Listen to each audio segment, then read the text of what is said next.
This is Rowena Dooley asking Sol citizens to report for duty.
Hey, greetings. Welcome back to Soul Citizens. I'm GriffinGamingRPG, and thank you for joining us today, Sunday, July 21st. So happy to have you with us here, and today I am joined by two of my great colleagues and co-hosts. Starting on my left and your right, the one and the only man from down under, Kalrati. What's up, my friend? I am doing pretty good, Griff. Doing pretty good, enjoying the weekend. How you been? Let me ask you a question, Kalrati. Is there a type of greeting that you do down there to people when it's your friends and you see them? What do you guys say? What is the thing that you throw out when you want to say hi to somebody? What is this scene? Wait a minute. One more. That's essentially what we say. One more time. What is it? What is it? So we say, okay, so I'll give you it in the formal English, okay, right? Formal standard English. So it's actually what's up, right? So you guys are familiar with what's up, right? Right. So you translate that to what is the scene? Like, what is the scene? Oh, what is the scene? Oh, what's the scene? So what is the scene? What is the scene? What is the scene? I like that. Okay, I'm thinking that. Just shorten what is to was. So what's the scene? What's the scene? What's the scene? Okay. Yeah, that's all right. I got to practice some more. All right, but I'm gonna get it together. All right. Look at it. Yeah. Okay. I'll keep saying what up. Fair enough. Okay, and to my right and your left, the one and the only, our ambassador, Fastcart FC. What's up, my friend? Greetings and salutations. I'll be playing a part of Captain Fear's fun today. Did I put your name up there? You know what? What is it with me? This is the second week in a row. I did this to Captain Jones on his debut, and I felt horrible. I did it last week. I said, make sure I'm Captain Fear's fun. I felt horrible. I said that last week. That I did that to Captain Jones on his very first show. He's like, "Oh, look at this professional group I'm joining." You know what I mean? What a knucklehead. Okay. Anyway, y'all know I'm getting old. Okay. Anyway, thank you guys for being here today, joining us today for a show that we call Building the Economy. This is one that we have been kind of tossing around for quite a while, but because CIG had not been doing a lot about the economy and people have been asking. I mean, we've been curious ever since we saw Tony Z's presentation back in 2019. And just recently, CIG on ISC and SCL has been bringing the members of the economy team on board to start giving us some ideas. Let me go to you, Kalrati. Did you watch any of those episodes where they talked about the oh God, what's it called? Something reward. What is it called? There's an acronym. Oh man, I watched it twice and I forgot the term. It's I forgot it's it something. too. It's an algorithm that Yeah. calculates the effort versus value. Effort versus value. Something like that. Oh, Right? oh, yeah. Or, effort versus reward. I think it was maybe. Right, Something like that. Yeah. EVR. EVR. Yeah. And then fastcart. See, there you go. Fastcart watch. What did you think about that with the whole EVR? Was that kind of enlightening for you, fastcart, or were you like, boring? We've had that for decades. I want to say centuries, but I'm not quite that old. But the decades, you just, I haven't been talking about it, but we've had that for ages. Yeah. So, I mean, they were giving me an update. It didn't really enlighten me or anything, but I was like, okay, yeah. But, this is supposed to be open development to people who are not used to how game development works. So, yeah. Yeah. And you're right. The EVR has been in there, but I think what's happening now is they're tooling it, right? They're starting to fine tune it now and step it up a little bit. Everything else before, we got some missions in there that only pay you like back in the early days. What was the fastcart? We saw a number of we were getting paid $280 for a mission, was it, or something like that? It was some super low amount for missions.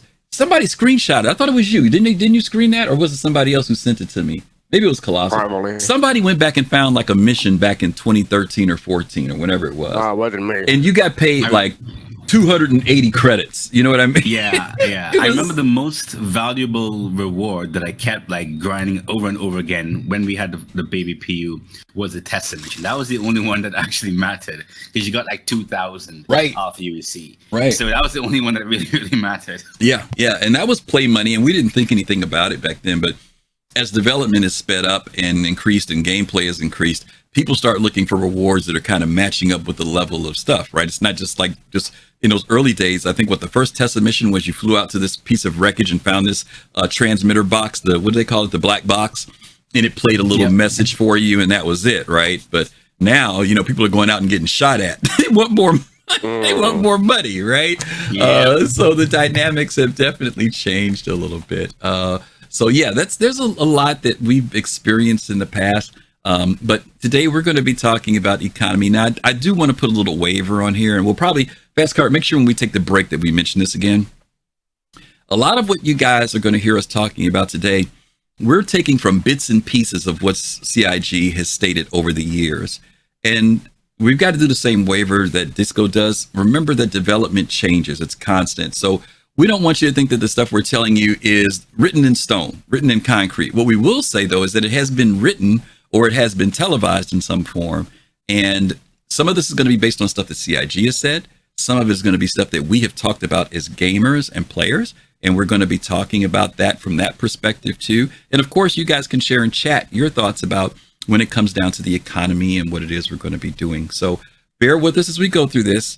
There's going to be 2 videos. This very first one we're going to show you guys is a fairly short one. It's the very first video that Chris Roberts put out called A Guide to the Economy. Some of you guys have probably never seen this video because this goes way back. Okay, like, was it 2013 or 14? When is it, fastcart?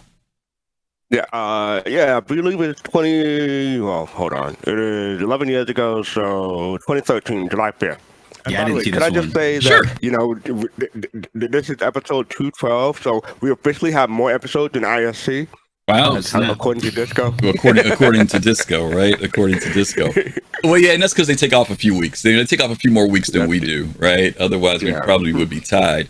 But yeah, this goes back to July of 2013. But then we're going to also take a look at the most exhaustive video that CIG put out, which was the 2019 CitizenCon with Tony Z.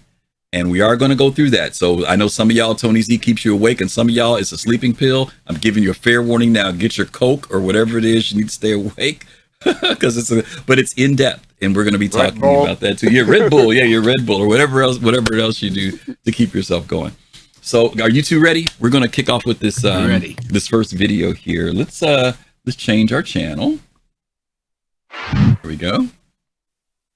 But before we change the channel, we got to give a shout out to somebody, y'all. I don't know if you know about this or not, Kalrati, but a good friend of ours made a huge step today in his life. And that good friend of ours is that guy right there. Do you know who that is?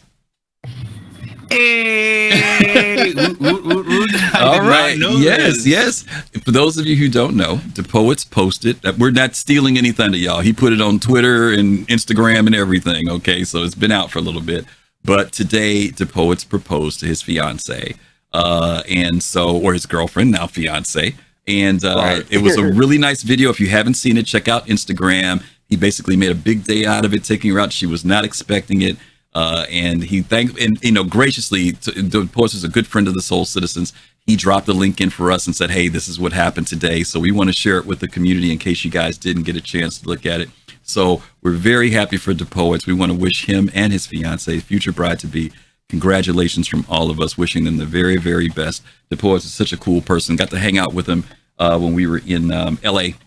As you guys know, he's out on the West Coast, and we got to hang out with him at CitizenCon this last year, and looking forward to seeing him again this year. Hopefully he'll be with us in the UK, but congratulations, the Poets. Really happy for you guys. Congrats, mate. Congrats. Yeah, and she's very sweet, very nice person. She was with him, and we got to meet her, and I can't remember her first name now. It slipped my tongue, and I thought about it earlier, and then it's gone. I'm getting old, okay?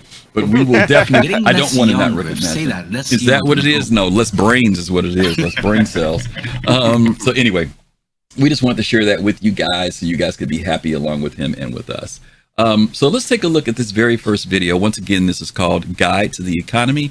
This is Chris Roberts. And what we're going to also talk about is, has CIG veered much from what you guys are about to see? That's going to be something I want you guys to keep in mind too. So let's take a look.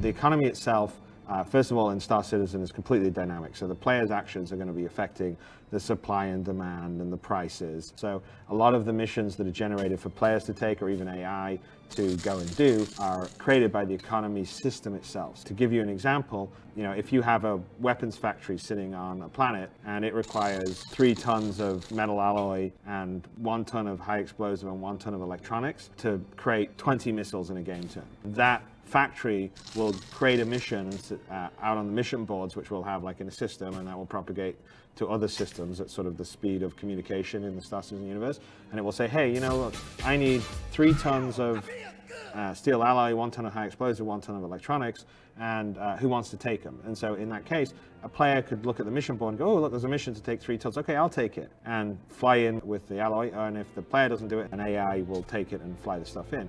And along the way, if that player or the AI get attacked by a pirate and they don't make it through, then the goods aren't getting to the factory. The factory doesn't have the materials it needs to make the missiles, so it can't produce missiles that turn. Now, if people are buying missiles in that system, the inventory on the show floor will dwindle and they won't have any more missiles, which will mean the supply's low, so the demand's high. Prices will probably go up. Now, that factory will probably say, I have a pirate problem on my getting my raw materials. So it will create a mission with the Mercenaries Guild and says, I need you to go and clear out the pirates that are attacking this stuff, or I need you to be an escort ship escorting these alloys in. So that creates missions for mercenaries there. So players' actions as a pirate or as a trader could affect what's happening in the economy.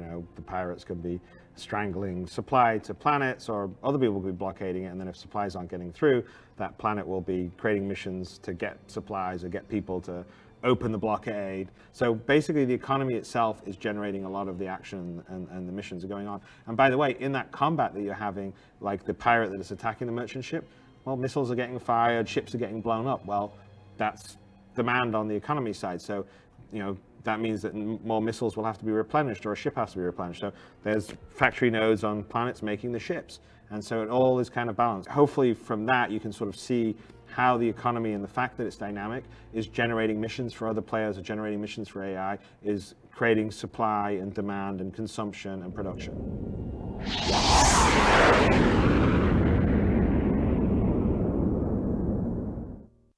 Hey, FC, I'm going to come to you first on this. I'm not sure if you remember this from back in the day, if you remember seeing it back in the day, but even if you haven't, or whether this is a refresher, what were your feelings about hearing Chris's vision for an economy in Star Citizen?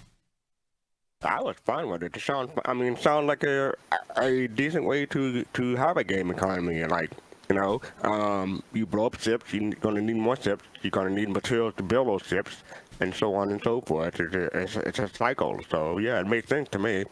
But you know, the way he put it, it's like, okay, I'm gonna have to put my missiles on layaway because I don't know how much, depending on the blockade is going for so long, how expensive are those ammo going to be. So we'll have to see. But yeah, I'm into it. I'm looking forward to it. Was there anything about his version? I mean, there are a lot of games that have economies. I mean, you and I played Eve. Right. Eve's got economy. Was there anything about his economy that stood out or distinctive, or kind of hit you a certain way? I like the way he laid it out because he went more in depth than what other developers or games do. But demand is the driver of the economy, and you do see that in some of the games, but not quite to this level. Okay. Kalrati, same question to you. So this is the first time I'm seeing this, and of course we're going to talk about the Tony Z video later on when we play it. But thinking back, when he first talked about it, I'm sure it definitely sounds pretty impressive, pretty ambitious.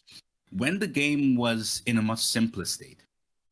So I'm kind of putting my mind into, let's say I watched it for the first time back then, and the game didn't become as complicated as it is now, as advanced, right? Back then, the idea behind it, I think, would have been definitely something that wouldn't have made someone who's familiar with this have their heads feeling it's going to explode, because this is something that I teach at the postgraduate level. It's called backend simulations, digital twins for prescriptive maintenance, right? And what digital twins, or what the definition of digital twins is responsible for, it's supposed to mirror the actual system for different things. For example, Ford uses it, different airplane companies use it, production facilities use it. And based on what he was talking about, the whole idea behind the demand driving economy and different aspects of it, it would have been definitely possible to more easily integrate, because they had a lot less data inputs. So yeah, but now I mean I'll hold my extensive input when we talk about the Tony Z one, because when that one came out, I was scared. Okay, fair enough. Let me give some shout outs to Envoy 70 and Thrakazak. Thank both of you guys for the subs. We appreciate you guys as always. Envoy 33 months. Thanks for hanging out here with us. Thrakazak, as always, we appreciate you gifting out some subs. You're always very gracious and generous to our folks. We appreciate that. And don't forget, we still need 10 followers in order to hit 3K. Yes, thank you, fastcart. We are at 2,990 followers. If you're not following us, help us get to that 3,000 mark. We want to do that this month. We could do it today. We could get 10 new people today. So if you haven't pushed follow, please do. What struck me, guys, was simulated economy. There's some games that have simulated economies, right? And then there are the ones that try to have it where it's player driven, like a game like Eve. And it seems like Star Citizen is trying to find the hybrid between those two that makes it not only feel, but that we are actually having impact on the economy, but not to the point where we dominate the economy in such a way that it can become stagnant later. So in other words, they can institute things into the gameplay that forces us to have to respond in different ways. That maybe if over years and years you've got certain people who have built up so much economy that they literally cannot be affected. You know what I mean? Like they have literally billions in their coffers and nothing affects them. But CIG could actually implement something into the game that actually makes everybody have to stay on their P's and Q's as they're gaining and moving toward their wealth, even if you have a lot of resources. I know there's... Go ahead. What I'm looking forward to is when I get my stuff together in the game and marketing and stuff like that. I want to become so big that I become too big to fail. That's what I'm looking for. I don't think, but that's what I'm saying. That's what I'm saying. I think that they're going to avoid that. I think that they don't want that, because every game that gets to a point where players have so much resources where it's maxed out, you lose everything. There's no more drive to keep going. You could have an org. I'm just using an example. You could have an org that is in a certain system, and they could generate a natural catastrophe in that system that literally creates decision making for them, even with their amount of resources that they have. It doesn't even have to be in their system. It could be in an adjoining system, and there are missions that pop up that say you have to pass through these people's system in order to get there to respond. I'm just saying they can have like their godlike hand in there in a way that makes things feel organic, but at the same time keeps the game going. Because my biggest fear is that people can build so much wealth that after a certain point, doesn't make a difference what you do. It's not going to hurt us. You know, loss of ships. So what? You know what I mean? We lost the javelin. So what? We lost our bases. So what? You know, I think that there needs to be something that manages that. At least to me, I could be wrong, but I think that they should be able to do that. Mm-hmm. And rightly so. I think if we get into a point where a lot of people get to a certain point where they feel not untouchable, but like, just like FC said, too big to fail, at least too much, then where's the drive to play? Mm-hmm. You know? Yeah. Yeah. Or you get fat and sit back in the back and just do nothing, right? The other thing I liked about this too was the fact that all the things that they talked about are interconnected. In other words, to your point, fastcart, when that need comes up for weapons, that the game is designed to generate missions for someone to respond to it, whether it be a player or an NPC. And if a player or NPC don't respond to it or take a certain amount of time to respond to it, that means there may be a shortage of something, right? Like you said, maybe torpedoes won't be available. Maybe that ship that needs to be built that you got damaged or, needs to be replaced takes longer to get now because resources have not been brought to a certain place. Maybe because now that traders are moving, piracy steps in, right? And because piracy steps in, mercenary missions, the fact that this will generate stuff in the game based upon what the players do to me, that's something I think that I have not seen. Not to that extent in other games. Not to that extent. Going in a level of detail we haven't seen previously, in my opinion. It's done artificially. I'm looking forward. I'm looking forward to becoming Scrooge McDuck and swimming in my UEC. That's all I'm saying. Yeah. Oh, no, I get you. I mean, nothing wrong with being self-sustaining. But again, if you reach a maximum point where money doesn't mean anything, to Kalrati's point, then, what's the drive at that point? What's the threat? Hanging out with my friends, your community. Nah. You still want to. If you want to do trade, you still want to do your trade, right? And if you have so much money where it doesn't make a difference, there's no drive to trade. If you got billions and billions, it's like, okay, so what? If you can pay for fuel and not have to think about it, pay for your rent, and not think about it, pay for insurance, not think about it. I'm just saying it changes the dynamic of drive for players. That's all I'm saying. Okay. Let's change up a little bit here from the video, and let's talk about some topics here. We're going to talk about some things. People have been talking about time sinks recently when it comes to Star Citizen, because this conversation has been coming up about traveling across the universe and how long it takes to get here and how long it takes to do boxes and load our ship up. We're going to really break y'all heart today because we're going to talk about economy sinks, okay, financial sinks. Let's start with some basic stuff that people don't think about. Right. And mind you, we don't have the full outline of food and drink and what it's going to be. All we do know is that it's a part of the economy. OK, so for our fast card, I'll go to Kalrati first this time. Kalrati, nutrition, food and drink. Is it going to be a big deal? Is it going to be a no brainer? And I'm not talking about in the sense of what it does to me as a player. I'm talking about from an economic standpoint. Where do you see how food and drink can become, where we have to think about it when it comes to our money?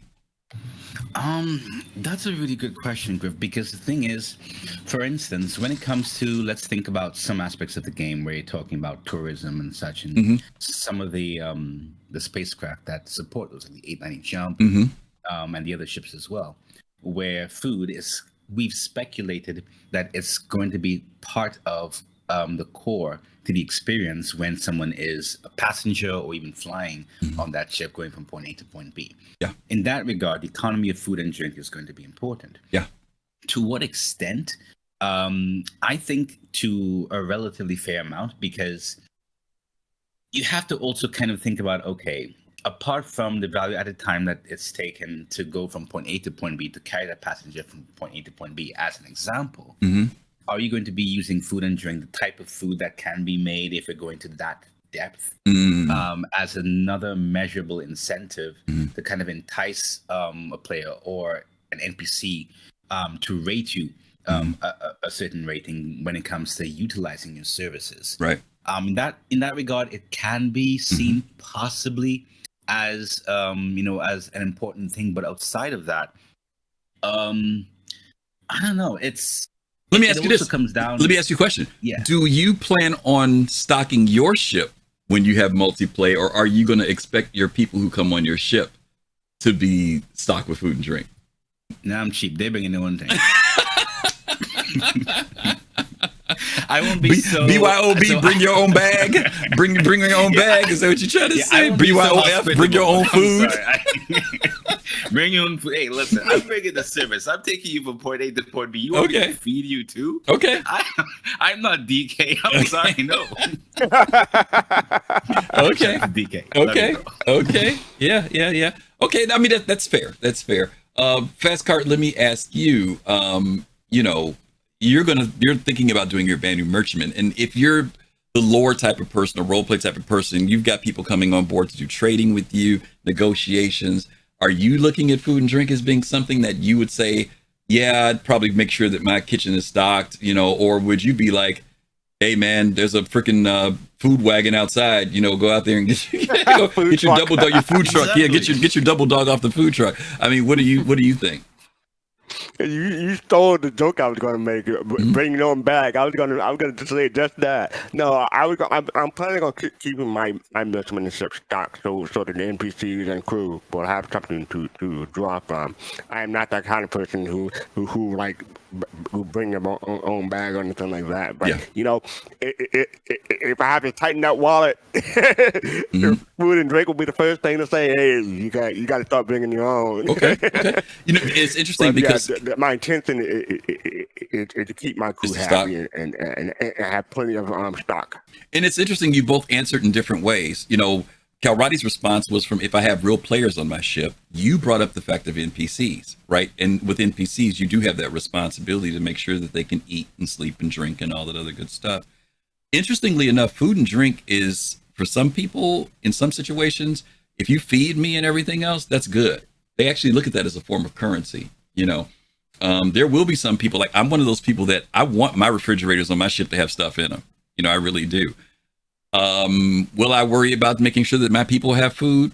Probably. I probably will.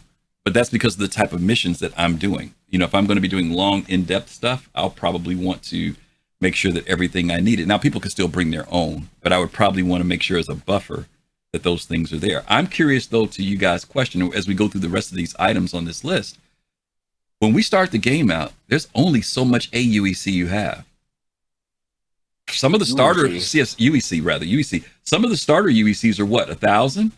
Some are 5,000. Yeah. Some are 5,000. Yeah. Some of them are 20,000. But even if you get 5,000, and if we talked about this a couple of weeks ago, if you buy a flight suit and a helmet, that's about 1,300, maybe 1,400. A pistol, you're at 2,200, maybe. So my point is, will food and drink all of a sudden the value of that, instead of that, like right now it's only like 3 AUC, 5 AUC, but I'm saying if they decide to balance this out a little bit differently, yeah. What if those numbers become $10 for food? You know what I mean? And $7 for a drink. I'm gonna have to start making a budget app just for my character in game. Yeah, it looks like. Yeah. And we don't know what consumption rates are going to be. We do know right now that we can see how consumption does get affected when we're moving around, when we're running. But for some of those people who want to say, "Oh, I want to go out into deep space and be gone for 2 and 3 days," you're not buying 2 bottles of food, two bars. Maybe you're buying 50 bottles. And 50 bottles times $10 is 500, right?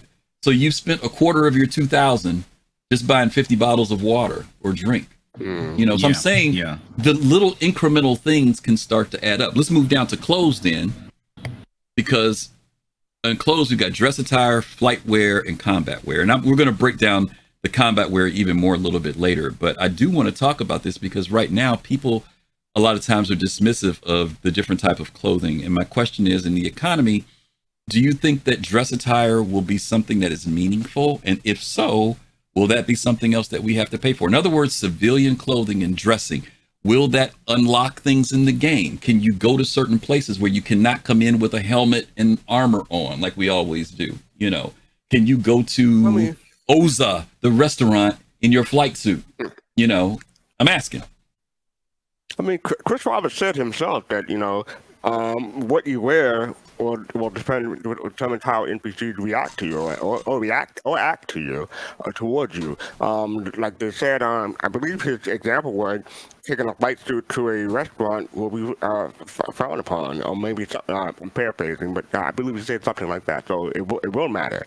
When it will matter, that's the question, because it's not in the game yet. It's per se, but it's coming. So maybe closer to 1.0, maybe not 4.0, but closer to 1.0.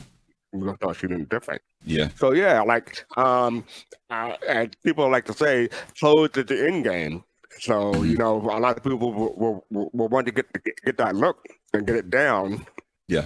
But some people may not want to wear the same thing day in day out. They may want some kind of variety. So yeah, I could see clothing driving the economy too, especially like depending on what career you choose. Like DK, he wanted to fly his Starliner, so he'll probably have a uniform for his crew just for that. So yeah. Okay.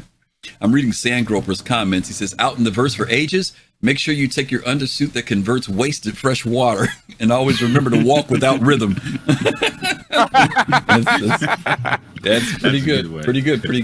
Kalrati, dress attire. What do you think? I mean, I know there's some people, like I'm one of those people who loves going to the shops and buying regular, civilian clothes. Right. Some people don't even care about it. But do you think it will become meaningful? And if so, is that something we're going to have to factor in with the economy?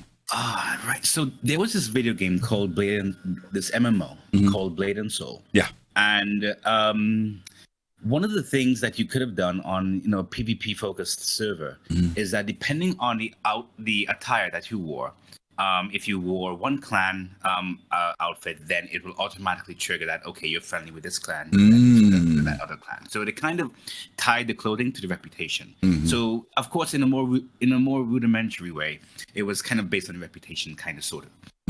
So this is how I'm kind of thinking it may also operate, not as extreme as that, but it may add to certain aspects when it comes to getting access to certain areas, or maybe just like you guys have been talking about, depending on the formality of your attire, you may be able to go into this club or go into this restaurant or into this place.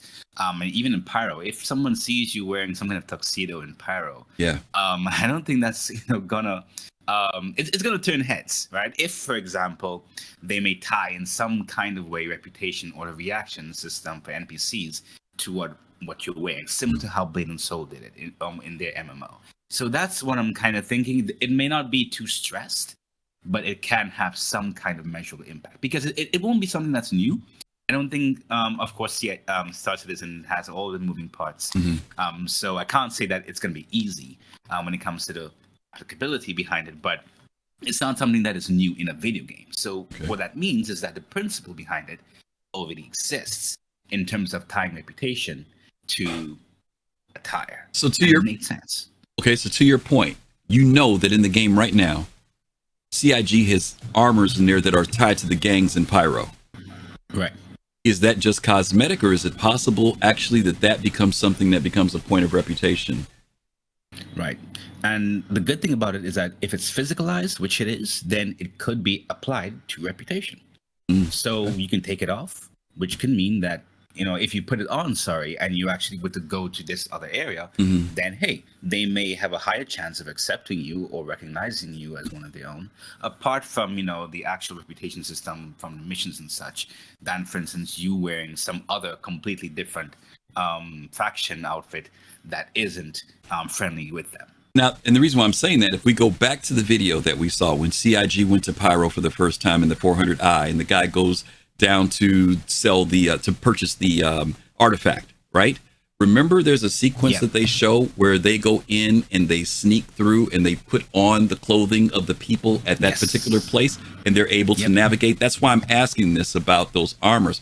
Right now, I think we're all looking at it as cosmetic, but they've talked about how we can infiltrate, get into certain places, right? So maybe now that armor that we thought was cosmetic actually in some form is a form of camouflage. Doesn't mean you're accepted by that gang, but it does maybe give you the opportunity to move around within their space. Guys, mind you, we're just theory crafting. Right. Just theory crafting, guys. Just theory crafting.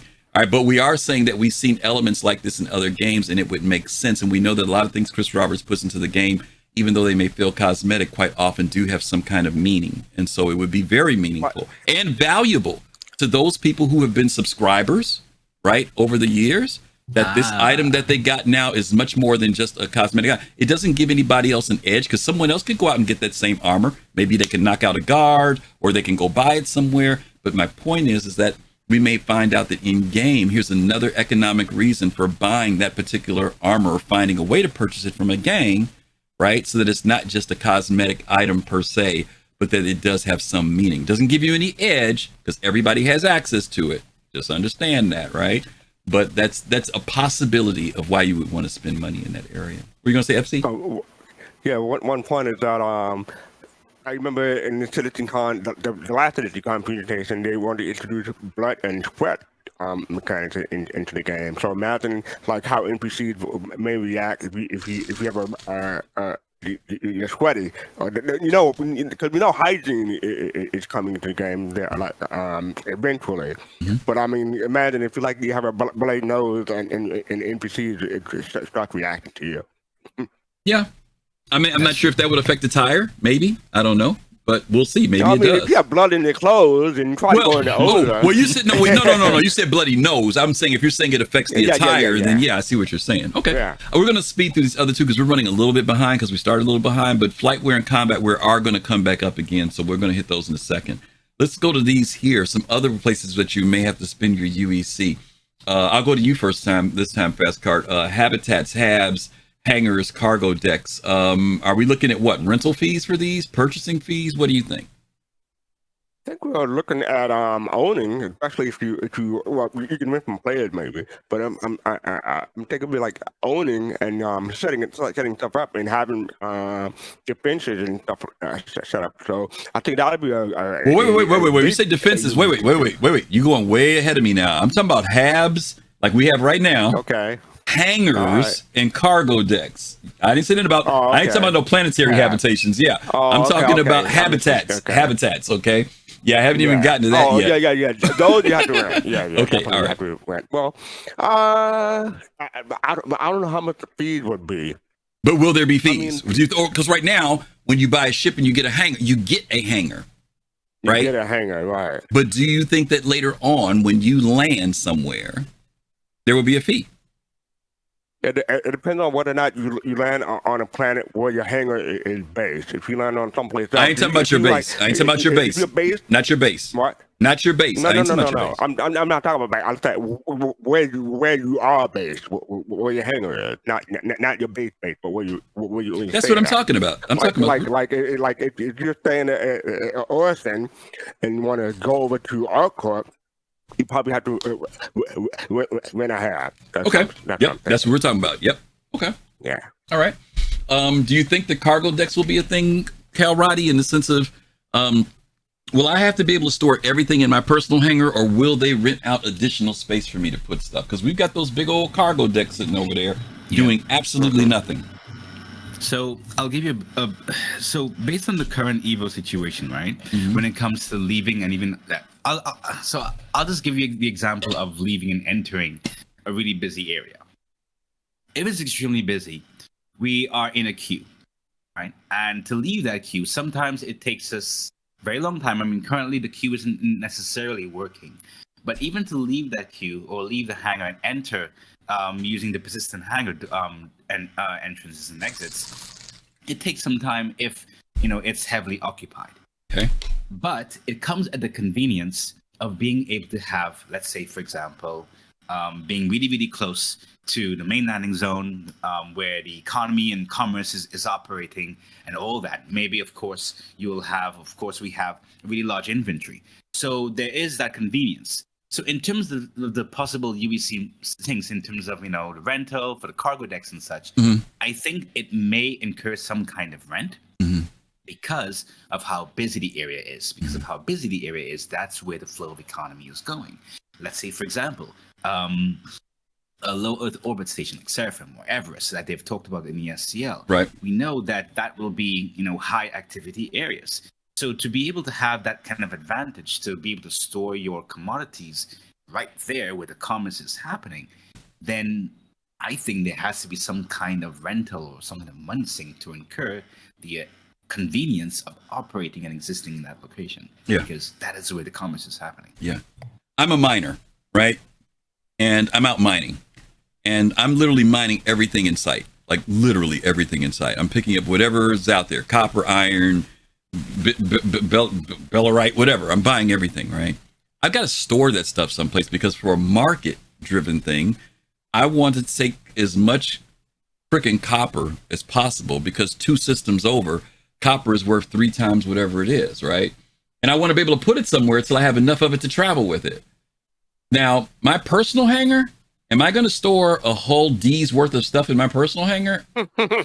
No, right? I need some place where I can store that stuff. And then when I'm ready to roll and I need to load it up, I'm ready to go. I've got 40,000 SCU of stuff that I need to move. I need a place to do that. And I think that in the economy of the game, if you want to have there's got to be a place where Griff can store that stuff until he gets up the amount that he wants to move. I'm not going to move. Yeah, I can move a smaller amount, but I'm hoping that the cargo decks become a place like that where you can store stuff that maybe in your personal hangar is not the space to do it, right? Long-term storage that you can access when you need to, and I'm willing to pay a fee for that type of thing. Now, will CIG do that? I don't know, but that's what the cargo decks would normally be for. And I'm looking forward to the threads on Spectrum and Reddit when CIG eventually implement those things. I'm looking forward to seeing all the threads that say the rent is too high. I'm not going to say the other word. Well, yeah, I mean, there may be people that, well, you know what, but if you're doing industry and commerce, you're not going to think that. You know, I mean, right. You know you got to pay it. And I think that's the thing about it is whether you're doing industry or commerce or whether you're just traveling someplace, we want people to think about the fact that there may be fees, taxes, or whatever on the stuff that we've been doing for free all this time because we need these sinks for UEC so that it gives us a reason to go out and make more money, you know. It's a shame that people think that the game that we have now it's how the game is going to be in the future, but that's not the case. So I don't know how to bring people out of that habit. By doing what we're doing right now. That's why we're doing this show to help people to remember. I mean, there's some people who do know, right, that the economy is going to be driven that way. But there are a lot of people who maybe, to your point, might be used to how things have been over the last few years, or they just don't have the history of what the video. Even Kalrati just said that was the first time he had seen that video. You know, there are other people who don't know that the economy is going to be driven by all these different things. Let's jump down to medical. CIG has talked about these topics before, fastcart, medical insurance, medical equipment, regeneration costs, and cybernetics. More areas to think about, right? You can pick any one of those. Talk about if you want to talk about them. Oh, like health insurance. Like your SIPs have LTI, but your SIP may have LTI, but you don't. So whenever you go and get regenerated, or if you just get injured, if you go to the hospital, there may be certain fees you have to take care of in order to become fully restored. Or you may have different tiers of insurance. Like you may have the base insurance that just gets you patched up, but you could pay more and get the premium insurance and get fully restored. Or I hope they don't do deductibles. That'll be too much. Well, I mean, they're going to do deductibles. Listen, you're hitting on something that I don't think people pay attention to. If you guys go into some of the hospitals, do you guys ever see that Olympus Insurance is there? And Olympus Insurance is at the location where you set yourself up for your regen. What insurance company do you all know that works for free? Y'all know of any? Any of y'all getting y'all car insurance for free, your health insurance for free? Yeah, you've been getting regenerated for free right now. right now. Yeah. Guarantee you fastcart's on the money that later on there is going to be a fee. And CIG alluded to this remember Kalrati, when the NERSA came out, they said, we haven't got to the more punishing part of regeneration. Oh yeah. Right. People said, we can regenerate 1,000 times. Yeah. And maybe a $10,000. Yeah. Maybe $10,000 per regeneration. I don't know. All I'm saying is it's not going to be free. I guarantee you that. And fastcart said maybe there'll be tiers. Maybe if you pay for base insurance, it's this, maybe that's going to be the thing that makes you decide whether it's worth regenerating or better to be healed. Because maybe regeneration costs 100,000 credits. And it's better to wait 10 minutes for your friend to come heal you instead of hitting that backspace. Yeah, listen, hey, I'm telling you, watch and see. Y'all quote me on this. I'm telling you, that insurance, those Olympus insurance joints are right at the downstairs of the hospital. You walk past that sucker all the time, but I guarantee you're going to be coughing up some money when you want to hit that backspace button. Okay. You know, there are gonna be some people who have like buyer's remorse when it comes to insurance. They're like, "Oh, I bought this base insurance. I should have got the higher insurance. I'm gonna do that next time." Well, maybe. Or you know what? It might be a matter of what you can afford. It may not even be a decision. It may be the fact That's that true. the premium insurance, I just don't have the money for it, right? Which also will drive your risk factor. How risky do you want to be if you don't have the insurance to take that risk on? Right? I mean, we talk about risk of ships, but fastcart, you hit it at the beginning. There's also the risk of life, right? And is it worth me doing such and such when my insurance maybe only covers this much of a regeneration, right? Or each time I get regenerated, does it cost more UEC every time I go back, right? Does it increase? The penalty. Because the DNA dynamic is more expensive every time I come back. I mean, there's a lot of stuff CIG could implement into this that becomes a part of the economy and also determines how we decide to play the game, right? So yeah, we can see. Let me go to you, Kalrati, on this one. Pick one of those: medical equipment or cybernetics or whatever one you want to pick. Regeneration costs, whatever. Any thoughts? Yeah, I would definitely say a combination of the medical equipment and regeneration costs, because, for example, the medical equipment, we know, which is the imprint viability score, I think it's called, from the Abraham sphere. We know that score is going to gradually decrease every single time you regenerate. And just like you guys were talking about, let's say similar to how the original insurance system was, where every time a ship was lost, the insurance actually would increase to, like, I think it was at a point where, yeah, it was super high. They could actually apply that same thing to the IVS. So every time you regenerate, it costs higher, it incurs a higher cost. It may have some kind of ceiling. And let's say, for example, if you don't have enough to pay it, boom, your reputation gets affected. So yeah, they could actually, it's a nice way to manage or force somebody to be more responsible in terms of the situations that they're getting themselves into. Of course, albeit when bugs are a thing of the, I was going to say when they're a thing of the past, when they're less than they are right now. So yeah, it could be something that could also force people to become more responsible. When you have a combination of reputation hit, if, for instance, you don't even have enough money to pay for the regeneration costs. There's always going to be that maniac who just won't care. It all depends, how they structure it. It's funny, Jade said something I know that somebody else said earlier in the chat, said it amazes me how 930 years later capitalism still exists. Jade, the answer to that is yes, because there's human beings and greed. Listen, I'm a Star Trek person. In the Star Trek world, this is nothing you have to worry about. Not a thing you have to worry about. But that is not, that is one version of the future that could be true, but the other one could be true too. And in order to drive the economy for a game, there's going to be this type of balance. And this is part of what the game dynamic is. I think if you remove those expenditures for the higher creativity of what people would do, you'd have a different type of game. And I'm not sure what that game would look like, to be honest with you, even though I would rather be in that world. Believe me, I'd rather be in that world. I'd rather be in that world right now, if you know what I mean. We don't have to pay for health stuff. I ain't got to wait till 900 years in the future. We could do that now. But for the sake of game, we get why it's there. Okay, let's move on, because we got some more. Y'all thought this list was good. Wait till you see the next part of the list. It gets bigger. Ooh. Yeah, we're going to give you some more things to think about for what you're going to have to spend money on, okay? Ships, vehicles. Ooh, did I spell vehicles wrong? I did. That's what happens when I'm typing. Fuel costs, engineering, such as fuses and tools, etc. Oxygen, ship stores, components, ship equipment, such as the sim pod, repair equipment, damage control, vehicle insurance, cargo insurance, repair costs, wear and tear, landing fees. Kalrati, I'm coming to you first. Pick a couple on there that you want to talk about. Oh man, so I would have to say the fuel costs, and anything that is like that's consumable like that, because what I have in my head is not just a UEC sync, but also a material sync. So let's say, for example, you don't have, or you may not have as much alpha UEC or UEC, but like you, Griff, you mine a lot. So let's say you are at a station where instead of asking for the UEC, they're asking, okay, we see that you have this type of material. Let's barter for that instead. So as a result, you're not only actually, sinking the UEC that you may have available, but it could be a combination of what you have in terms of your resources combined with the UEC, because the resources are kind of what's driving the economy. The UEC is more so the response to that, right?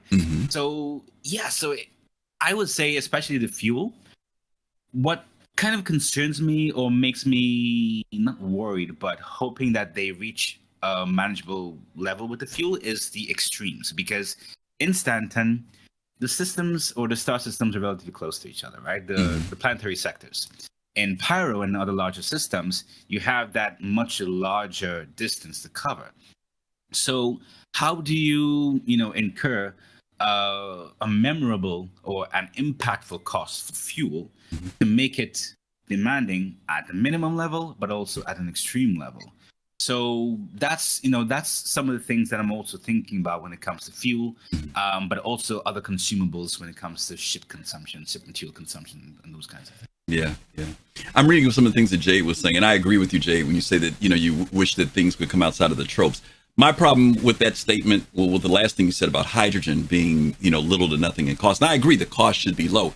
The question still becomes manufacturing, producing. There's still an element of work and labor that produces that, even if it's automated.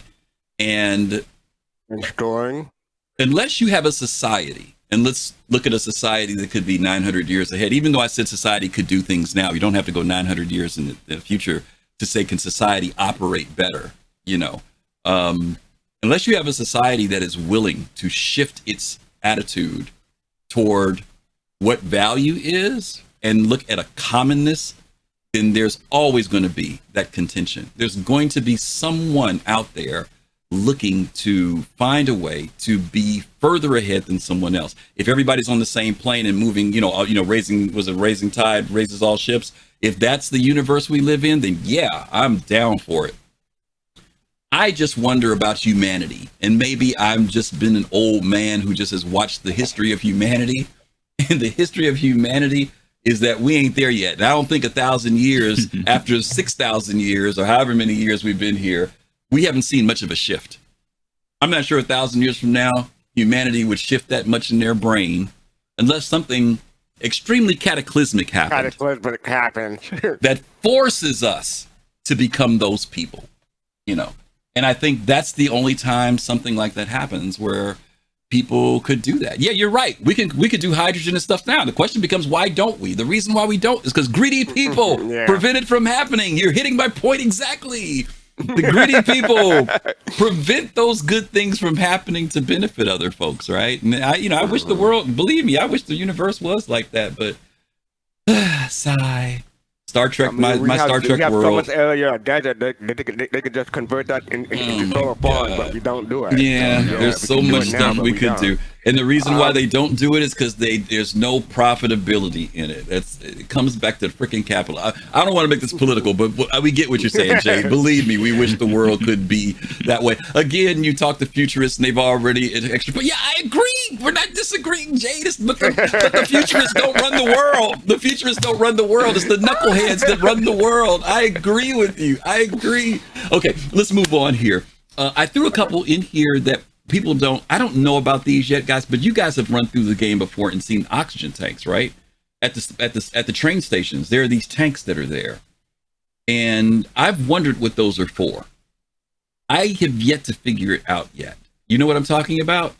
They may not be oxygen tanks, but there's some type of tanks that are in these like vending machines when you go to the train stations. You guys have never seen them? Yeah. Okay, all right, chat. Maybe y'all know what I'm talking about. My question is, what are they for? Are they because we need to bring oxygen on our ships? They're in a weird spot. I never understood why they're in the train station, but they're always when you're going to the spaceport. And I haven't yet to figure out what they're for. So I'm wondering if, I don't know. I don't know what they're If it's for. on Royalville or someplace like that, like maybe the air quality. That's Oh, where I that's see them what at it all the is? time is Lorville. I know Lorville has them in their train station. That's Okay, interesting I for can the. see. I don't know. So the air quality may get so bad that they may offer those breathing masks for Okay, you. maybe. Okay, I don't know what they're for, gang, but there is a vending machine, which means you got to spend money on them. Is my point. Whatever they're there for. Some of you guys have. Can I touch Sure, that? sure. All right, go ahead. Oh, go ahead. Real quickly, I'm going to touch on vehicle insurance and cargo insurance. Like everybody is always big on LTI. CID always said LTI doesn't matter. It's more clear driven than CID driven. You can do. We always want that LTI on our ship. But the problem with LTI is that it's probably just going to be the base version of whatever insurance that they're going to offer in 1.0. When 1.0 eventually comes out, they're probably going to have higher tiers of different insurance that, like LTI would just be the ship. Mm-hmm. A different tier insurance will cover the modules that you have on your ship if you decide to change them, and maybe a higher tier, like an ultimate tier, will cover your cargo. Mm-hmm. So that's something that that's another UEC thing that CID could implement. So we'll implement. Yeah. And they've talked about these insurances before. They've said that even if you don't have LTI, to your point, fastcart, you will be able to insure.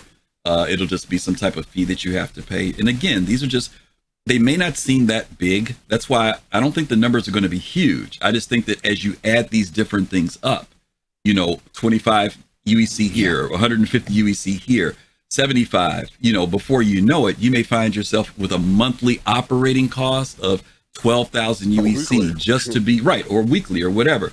So we're just saying these are things to give consideration to because of things that we've seen in the game. One of the things I have here is repair equipment. For those of you who have repair shops on your ship, like the Carrack and other ships, there's going to be some equipment and stuff you'll probably need to do repairs that you may have to buy. Even if it's nothing but a multi-tool, those are things that you still have to acquire and buy, even though I know we can loot right now. Wear and tear. Kalrati, people may not know about wear and tear. Talk about that a little bit. Yeah, so coincidentally, right now, I'm continuing to play this game called Death Stranding, right? So for those of you who may or may not have played it, you go into a particular environment where the quality of the goods, because these goods are physicalized, you have to transport these physicalized components or goods from one point to another. Mm-hmm. And depending on where you go, if you fall, they can get damaged. Mm. And sometimes they can get damaged beyond repair. And as a result, in the game, there isn't the cost to repair them, but imagine the rate at which these things do get damaged or do wear, depending on the situation. Yeah. If it's from combat, if it's from acid rain, if it's from some kind of corroding nebula, these things can actually affect your ship, can actually affect possibly the cargo if the cargo isn't protected, if you are a cargo hauler. And as a result, well, you have to either submit this, worn cargo to the destination, or you may actually think, okay, let me try and repair it if it's repairable. And that will, of course, come with a cost. So these kinds of things, I think, will have or may have an interesting impact, depending on what kind of resources you interact with, and not even just those resources, but your armor, your ship weapons, your ship components, your ship itself. Yeah. And I think, ultimately there are some really interesting environments in Star Citizen that may incur these kinds of costs. Yeah. We're going to move forward again because we want to get our Tony Z video started in a second. I'm going to finish off this little bit. Then we're going to do a commercial spot, and then we're going to get into the video. Jade, I need your help real quick. What do we call the bursts in Pyro? Thank you. Zucati just said it. What is the burst called in Pyro? And the reason why I'm mentioning this is that for those of you who got a chance to do Pyro, you remember when that radiation burst went out, it damaged ships. Not only people, there was some damage that was done to ships too. So to your point, wear and tear could be something just as simple as wrong place at the wrong time, being in a sandstorm, all types of stuff that could create damage that's non-combat that you end up having to pay for. So it's just something else to give consideration to. Now we get to some of the other stuff here, and I know this list is getting longer as we're going through this, but outposts and habitats, fastcart, you were talking about this earlier, needing to buy building materials, doing building maintenance, putting in your power grid, storage, landing fees in high sec areas, and then supplies that you may need as well. FC, go to you on this one because you started talking about this a little bit. Things like the different ships that we can use to build out, whether it's the Galaxy or the Pioneer or whatever, you're going to need resources, right, to build your stuff. Not just that, I believe they're gonna have different tiers of different builds that you could have too. You could have like a base, no pun intended. Sorry about that. Or you could have like a high quality base. So different materials will offer different advantages and disadvantages. Mm-hmm. So that's something you have to consider. Yeah. But yeah, you get power grid for defenses and the layout of the base too. That's something you have to consider. And again, food, how about supplies, food and water on a base, depending on no matter where you are, even if you're beside a river or beside some kind of waterway, you're still going to need some place to store and process that water or bring your own. So there'll be a lot of these things when it comes to those. Yeah. Some of the items I forgot to put on here, Kalrati, are things also for people who want to get into things like farming, whether that's resource farming, like some type of mining equipment, or whether it's agricultural, things of that nature. We've got the, what's the thing called? The grazer that's coming, the cows, Yeah. Yeah. I mean, cow. Cow. Well, I don't want to call it that because I want to call it for what it is. But I'm just saying there are all these other things that people haven't thought about. And CIG did tell us that there will be some things that we can manufacture, and then they said there are certain things you can purchase and then have delivered to where your base is too. Again, spending money, whether you're manufacturing it yourself with a manufacturing ship or equipment or blueprints. Paying for, I didn't even mention that, buying blueprints, things of that nature, right? Yeah. And by the way, if you guys notice, I didn't put ships on this list. We haven't even talking about if you want to buy ships in game. That's not, this is stuff outside of buying ships that we're talking about here. Kalrati, anything on that list that sticks out to you? Yeah, so definitely the building materials and building maintenance, mainly because as I played this game called Ark, whenever I was prepared to build a base, I would always, of course, gather as many resources as I can. I would go with my cargo carrying dinosaur as far as I need to get a particular material. I come back and I start building my base. Lo and behold, I'm just one unit of material lacking, and I actually have to go way beyond yonder to get it back. I'm not doing that. So what am I going to do? I'm going to request that someone bring me the material, and possibly something that that just came into my mind. Similar to what we're seeing on the screen there, if we are paying for a land fee or land claim in a high-sec system, what if, hypothetically speaking, since I'm within the security zone, I can have the convenience of paying for a service or be tied to the path where commerce occurs. So perhaps I can say, all right, I want to pay for the service of having water delivered or agricultural supplies be delivered to me on a particular schedule, and I'll pay for those services again weekly, monthly, etc., etc.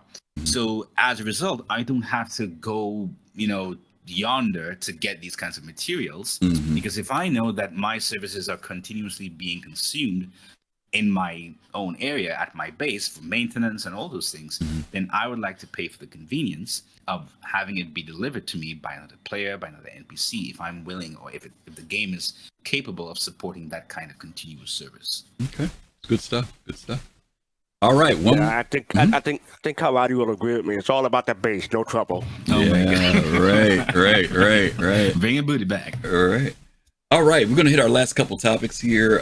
Let's talk about it. Combat, things that people are somewhat familiar with, or very familiar with now, I should say. Dealing with components for ships, ship ammunition, ship ordnance, personal armor, personal weapons, personal ammunition, drones. Kalrati, I'll come back to you on this one. We're already kind of dabbling in this already, but we don't know what real numbers are going to be. But if we're going back into this conversation about how much is our starting UEC, right? 5,000, 10,000, even if you're lucky to say you got 20,000. When we start looking at these items here, that money starts to disappear pretty quick, right? Oh yeah, most definitely. Especially as we become more concentrated in, or we decide to take risks, especially when it comes to high risk areas. We're not even, in areas where it's not even the enemies that we only have to deal with, or we have to worry about the environmental factors, similar to what we're experiencing in Pyro. So all these things are, possibly affecting us simultaneously. So as a result, you may think, all right, at what rate is our armor going to wear? Because currently, the cost of armor is pretty much a one and done thing. Is it going to wear? Do we need to repair it? And as a result, let's say, for example, we need to, just like how we were previously talking about, infiltrate a base or become part of a particular faction. Do we have to purchase a certain set of armor? What's the cost of that? Because let's say we do a set of missions and we earn our reputation. We may not actually get the armor or the attire to, blend in or get accepted into this faction.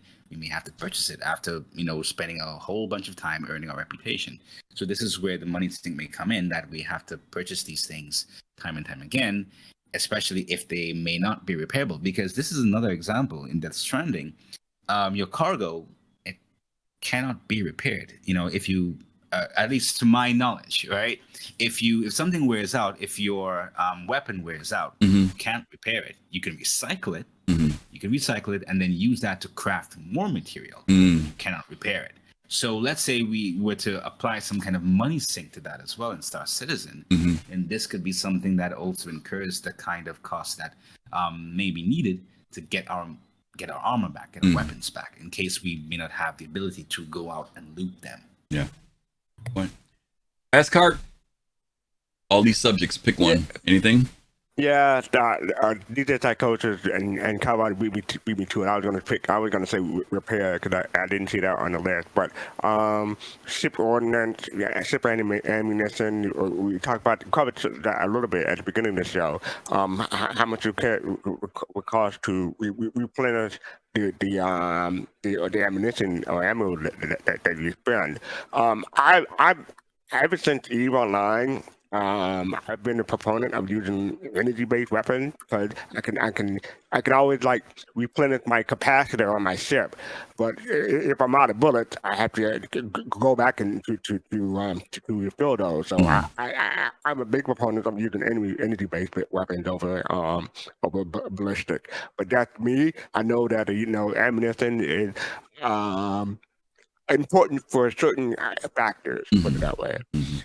Personal armor, again, that probably goes more of a, could become a fashion thing in in-game that I mentioned. Yeah. Jade, our friend in chat, is already making millions of views, alpha UEC, selling rare clothing and armor. So maybe that'll become more of a thing. Will come 1.0. Yeah. I mean, the armor thing for me is interesting because a lot of times I watch players in the game, and a lot of players I see love to run around in heavy armor, but that also says there's a heavy price for it too later. I think the values on armor are going to adjust also for that protection you're going to pay for it. And, right now, it seems the way the game is structured, the game is designed so that we will make sure that everything we need when we're traveling is on a ship, not on you, but on your ship. That's why you have all these closets and stuff for you to be able to put your armor, your weapons, racks, all this stuff is there. If you own 5 ships, expect to buy 5 to 10 pieces of armor. That's how I'm looking at the math on it, right? Making sure that you have backup stuff there for that, like Kalrati said, if something gets worn out or damaged or fails, you've got to be able to have something else there.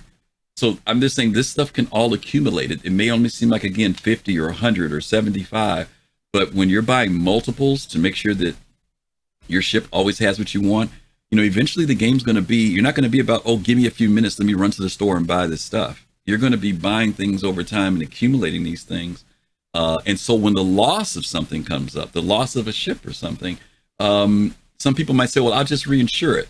But what about all that stuff that you had on that ship? You know what I mean? I think Colossal once took the Carrack out and refitted it And I want to say he said he spent like almost 2 or 3 million getting everything on the ship. Wow. You know, so what, are you going to just hit backspace and just delete your ship? Or are you going to call, you know, Kalrati's tow company? Yeah, right. You know what I mean? Because of all that stuff that's on his ship, you're going to lose it. You know, it's just, those are things to think about. Calls me, but you're going to lose it anyway, right? Say, don't call Kalrati. Don't call Kalrati. Yeah, make sure you call somebody who's licensed and bonded, okay? Don't mess around with Kalrati, okay? Let's take a look at this last list here because we're running a little bit behind here. And this is when we get into industry. For those of you, I just picked this just as some random stuff here. We could do more. Mining consumables, mining gadgets, mining heads, mining vehicles, refining costs. But we can do the same thing talking about, you know, anything for salvaging, salvage heads, all that other stuff too. These are things that are going to, I would assume, also maybe wear over time. And even if they don't, you still have to purchase them. You may get the base item, but most people want the upgrades. They want the extra equipment. Again, going out with your prospector with a base head is great, but you only can do so much with that. You need to get these other items that people have to buy. Kalrati, I'll come back to you on this with the mining equipment and stuff or salvage. Any industrial stuff. It could be anything. I don't care. Anything you want to talk about with that for expenses? Yeah. So, by the way, but excuse me for cutting you off. Have you ever went out and bought storage containers? I have. They ain't actually. They're not cheap. They are not cheap. No, they are not. I went out and bought like 20 storage containers. It cost me some ridiculous amount of money. I was surprised. So I haven't bought that much on a live, but just for testing it on the PTU, that was the first time I actually bought in bulk. And when I carried that slider up, I was like, well, yeah, okay. Yeah. And mind you, on the subject of UEC syncs, when it comes to transferring your commodities, let's say from your base to a station, for 324, those who've had a chance to play 324, if you have, let's say for example, they don't plan on wiping 323 as we transition into 324. If you have to buy a lot of storage containers to suit the amount of commodities, it's gonna come up to be a lot, right? Especially if you found yourself looting a lot, and just keeping everything just there. It's all going to reset and return to your home base. So then you have to kind of think about, okay, if I plan on moving all of these things because I don't want to stay at the main landing zone every single time I respawn, then you have to think about the money sink of buying all these storage containers. So especially not only going from a main landing zone to a station, but also going anywhere. Because remember, from 324, you can't just store it in your ship. Like all of the commodities, the gadgets, the mining heads, all of these things, in case you want to move them from one point to another, and because you want to mine it in a different Lagrange point or so, you have to buy these storage containers to transport all of these things now, and it comes at a cost. So you have to think about, okay, am I going to invest in these storage containers, and as a result, am I going to invest in even all of these mining heads in bulk to do all of this? Something to think about. I come at this from a different angle. Like, if we have like a Retaliator or a Caterpillar or something like bigger, like an Endeavor, you're gonna have to go to Cousin Crows in order to get it refitted whenever you want to change the modules on it, or because some of these ships are modular, so that'll be another UE sync for you. We don't know how much that's gonna cost. We talked about this a little while back of when we did the engineering show, and the question was, right now we can see what it takes to move a class 1 component or level 1. It was a class 1, class 2. But when you start getting to 3, like the freaking quantum drive in the back of a C2 is a monster. You can't even get it up the elevator. So will that require that you take a C2 to the Crusader yards, and that's where they swap out your drive? I don't know how they're going to do that yet. I'm really curious for these big physicalized things. If you go on an 890 and you see the big quantum drive that's back there spinning, how does that get replaced? Do I have to take it to your point fast cart? Do I need to take it to a yard? Origin or Cousin Crows, a place like that where they do the refit. And again, to your point, that's money. That's still money sink, regardless, where we've got to toss out more dough. So, guys, we just gave you an overlist of those things that we know CIG has talked about, or things that we're playing with in the game, or things that we know that cost. And for you as a player and for us as players, we have to give consideration to that we will have to be sinking money. People have been talking about time sink, but we're showing you guys here are some possible UE sinks that may come later. And that $1,000 you get for playing the game, or $5,000 or $20,000, and let's say you've got 5 packages and you've got 100,000, you still have to be able to supply those 8 ships or 12 ships that you have. That money can burn through in no time. And from those game packages, you only get that money once. Like, once you spent, it's gone. It's gone. It's done deal. After 1.0, hopefully there won't be any more wipes. It is done deal. Yeah, absolutely. Okay, we're going to take a quick break, commercial break. And when we come back, we are going to be prepared to, once again, look at the Tony Z video. So we're going to tell you on this commercial break, for those of you commercial, get something to drink, get some snacks, because the video for Tony Z is 1 hour, which means we're going to go over a little bit. I'm giving you a heads up and warning now, okay? So we're going to watch this commercial, and then we'll be right back in just a second. Okie dokie. All right, commercial has started. To all of you who are watching us now, if you are watching us, more than likely, that means you're a subscriber or you've been gifted a subscription. So thank you, as always, for your support and for being here with us today. I want to thank Kalrati and fastcart for their brain power. You got it, bro. Helping out with this show today. We're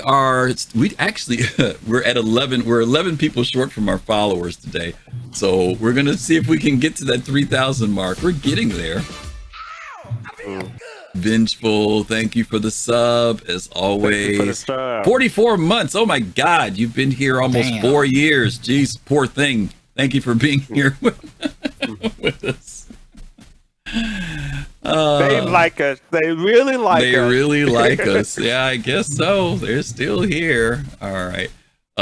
We are getting ready. Griffin, Yeah. You wanted me to remind you about the only constant. It changed how CIG stated over the years. So you have to remind me about that before the video. Oh, did I? Was that what I said? Yeah, that what you said. You said you asked me to remind you about that. Okay, the only constant. I thought it was something else I asked you to remind me about, but maybe it was. Okay. How CIG stayed over the years, how... yes, I got it now. Yes, thank you. Welcome back, everybody. Fastcart's giving me a quick reminder here that we want to share with you guys. Before we do that, though, okay, we want to go back, because there were some people who weren't here at the beginning of the show, right? Who missed our announcement at the beginning. Drum roll. Yes, drum roll, whatever our drum roll is. Some of you all have already heard about this, but we want to highlight it again for those of you who don't know. Our good friend DePoets today posted this on Instagram and Twitter and all the other social media areas that, he proposed to his fiance, his girlfriend, and she said yes. So we want to give a shout out and congratulations to DePoets from all of the Soul Citizen community, and say congratulations, and we're wishing them the very, very best. Very cool people. Got to meet both of them back in LA back in October of last year, and we are so happy for them. So shout out to them, and we're wishing them many years of happiness in the future. Okay. Yeah. Real quick here, we want to share with you guys, as we get ready to watch this video, this is from CitizenCon 2949. To get my numbers together. This was in 2019. This is the one video that Tony Z, the last major video, he did another one later that was in the ISC or something, but this is one where he really breaks down a full hour of the economy. And one of the things that I think that we found about this is that it is still very similar to the very beginning video that we showed you guys with Chris Roberts talking about the economy. Chris Roberts kind of gave the foundation, and here Tony Z elaborates on the details on it. Okay, so there's a lot here. We're going to talk a little bit about it at the end of the show, because we are going to run over time a little bit, but this is a 1 hour video, giving you a fair warning now on this. So we are going to be over tonight. So just want you guys to be prepared for that. So without further ado, to Fastcart's point earlier, we want to remind people that every week when Star Citizen ends, Disco gets up and tells us that the only constant thing about development is change. And there are changes, and there will be more changes. But I feel, I'll let these brothers tell you later on after the video, I feel CIG is not very far off from what they've talked about wanting to do. And hopefully for those of you who've not seen this, it'll be something to help educate you. If you've seen it before, hopefully it'll remind you of the direction that CIG wants to go, especially with information that's just come from their economy team most recently. And by the way, Tony Z is still around. There was a rumor going around that Tony Z was not around anymore. It's been pretty much verified that Tony Z is still working at CIG. So big sigh of relief for people who are worried about that, but we just want to say that ahead of time. So let's go ahead and start this video, relax and enjoy, and we'll be back after this is over with.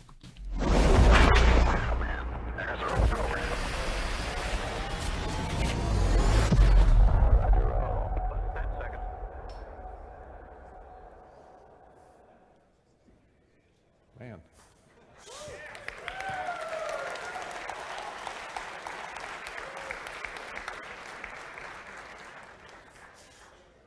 Can we get those lights brighter?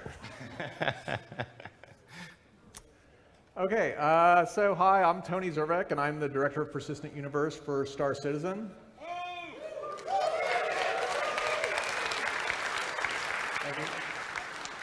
I'll be doing the lead vocals tonight, and over here on my right on the keyboard is Jake Mealy, our economy designer from Austin. Hi. And we're going to be showing you something pretty interesting tonight, and I want to make sure to call out our guitar and bass players back in Montreal, Martin and Robert Lizy. Yeah, that's right. They spent a lot of time working with us over the last, 4, 5, 6 months, very, very intensely on what we're going to be revealing tonight. It's been a bit of a stealth project recently. We've actually shown it to very few people within Cloud Imperium because we wanted to get it to a level of maturity to where it was very easy for people to understand what the benefits of this new technology were going to be. And I'm going to give you a glimpse of it tonight, but you're going to need some background information to truly appreciate it. So bear with me for a bit and you'll see why we consider it quantum leap. So, as everybody here obviously knows, Star Citizen is a very ambitious project. Our goal is to deliver a variety of incredibly detailed solar systems that behave in logical fashion and to then give you ample freedom to follow your interests, whatever they may be. Thus far, we've been focused entirely on a single system, Stanton, which includes 4 planets, 12 moons, 225 economic nodes, 44 trading outposts, 13 rest stops, and 50 asteroid fields. So yeah, it's really big. The point of this presentation then is to give you a better understanding of how, when the first one's taken so long, we're aiming to kick things into overdrive so that we can deliver new systems much more quickly. This involves, obviously, a lot of different areas: procedural generation of terrain, modular art sets, algorithmic detailing of buildings and interiors, and a lot of other stuff. For the purposes of this talk, though, I'm going to focus on what I call the dynamic content. So, what is dynamic content? Dynamic content responds to player and NPC actions in logical fashion. It's systemic. This means that the universe is in constant motion, which makes it a far more interesting place to explore. Most missions should, of course, be dynamic in nature. They should only be offered when there's an actual need for something. This might take the form of a factory that needs some aluminum to create a retail product, a criminal that needs to be brought to justice, or someone that needs to lift from one location to another. At their core, missions are services provided by one party for the benefit of another, and they are therefore one of the fundamental ways by which imbalances in the economy can be addressed. Likewise, economic nodes, which include things like refineries, factories, and retail shops, need to be dynamic since they must continually take into account the various market forces and adjust accordingly. When demand for something outstrips supply, whether it's iron ore, bullets, or ship repairs, you expect prices to rise. And conversely, when there's an excess of something, you expect that prices will fall. There's more to it, of course. Concepts like marginal demand and price discovery require a fair bit of math. But in the end, it's all about the constant search for equilibrium as production and consumption levels vary. I'll get around to explaining probability volumes in more detail in a bit, but suffice to say for now that they dictate what you encounter as you travel through a given area. As such, they should definitely be dynamic. So, for example, if a new field of asteroids rich in valuable commodities is discovered, you'd expect to find a lot of NPC miners in the area, but as the resources are gradually depleted, their numbers should start to fall off. Pirates should gravitate toward areas with a lot of value to plunder and recoil as the amount of security ticks up. So let's look into each of these areas in a bit more detail and see why we've struggled to set up a single solar system and at the same time get a precise understanding of what needs to happen so that we can start moving a lot faster. We'll start with the missions. A Star Citizen mission is fundamentally just a container for code and data, similar in concept to a class in any of a multitude of modern-day programming languages. Inputs can be passed into a mission from either the runtime environment or services to allow for customization. This allows designers to do things like, say, inject the type and quantity of cargo, whether the ship should be damaged or not, and where the ship should be heading, into a generic transport scenario so that we can reuse the same framework for a lot of different situations. Missions can have content tags embedded within themselves to denote their composition, whether they contain security, pirates, freighters, miners, asteroids, or some kind of a combination. Missions can also have thematic tags applied. These don't specify physical content, but rather detail the headline story behind the scenario that a designer created. So designers can differentiate between a straightforward pirate encounter versus one that includes an ambush. Once these descriptors have been assigned, the missions are injected into a database that other systems can access so that they can be instantiated and customized depending upon the situation. This, however, is where we start to run into some major problems. Designers have to explicitly link missions to various constructs within the game, an NPC mission giver, for example, or a probability volume covering the area around yellow. This is time-consuming and greatly complicates maintenance. If a content tag, like pirate, is split into subtags like Pirate Light and Pirate Heavy so that we can have more control over what we're aiming to instantiate, you have to go to every place you had assigned the original mission category and individually determine which of the new ones should be enabled. Worse, this isn't dynamic at all. Mission content is fixed to specific NPCs and locations, so there's no evolution. The universe is completely static. Another major problem is that we don't have sufficient context to properly customize the missions. At a macro level, the game doesn't really understand the concept of a route, much less what miners traversing that route should be carrying, or what condition they should be in, or which direction they should be if if they're empty, heading towards a mine, or full, bringing the results of their efforts back to a refinery. This lack of context means that we can't exploit a mission's ability to have information injected into it for customization, and that means that you see a lot less diversity, despite requiring just as much work. The last problem, and it's a big one, is that there's no NPC regulation of the mission content. Missions are the basic units of work for the economy, and if someone doesn't do what needs to be done, then everything grinds to a halt. In a properly functioning system, NPCs need the ability to step up if players aren't going to, and the risk reward justifies the effort, and do the work themselves. If a commodity can be purchased at one location and sold at another for a dramatic markup, and there isn't enough cost or risk involved in the transport to warrant the differential, NPCs should seize the opportunity and move the material themselves until the price starts to make sense. So let's talk about economic nodes now. An economic node is an entity within the game which might be represented via an actual storefront, a kiosk, a UI interface, or an NPC that possesses an item manifest detailing the items it wants to buy or sell, storage capacity, and a fair bit of data related to determining prices. This includes refineries that process ore, factories that produce goods, and retail stores where you buy finished products. Factory inputs aren't explicitly denoted, but are instead derived from the production formulae of whatever they manufacture.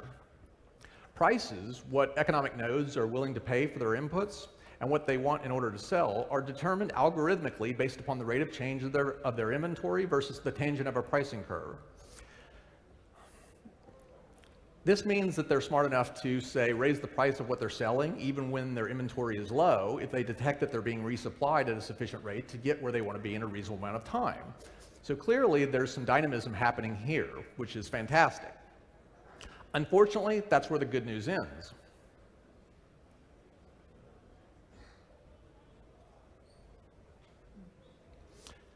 As with missions, economic nodes don't have any real context in terms of supply and demand, and there's no systemic flow of goods throughout the economy. Why does a refinery want ore? Why is an NPC willing to buy some drugs from you?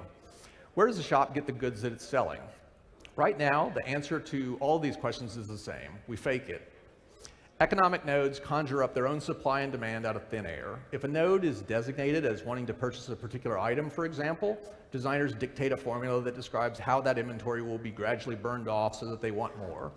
These products you deliver to a node then, they don't actually go anywhere. There's no real demand. This is impossible to balance because while production and consumption are fixed, the player count isn't. Sometimes 100 players are interacting with an economic node and sometimes none.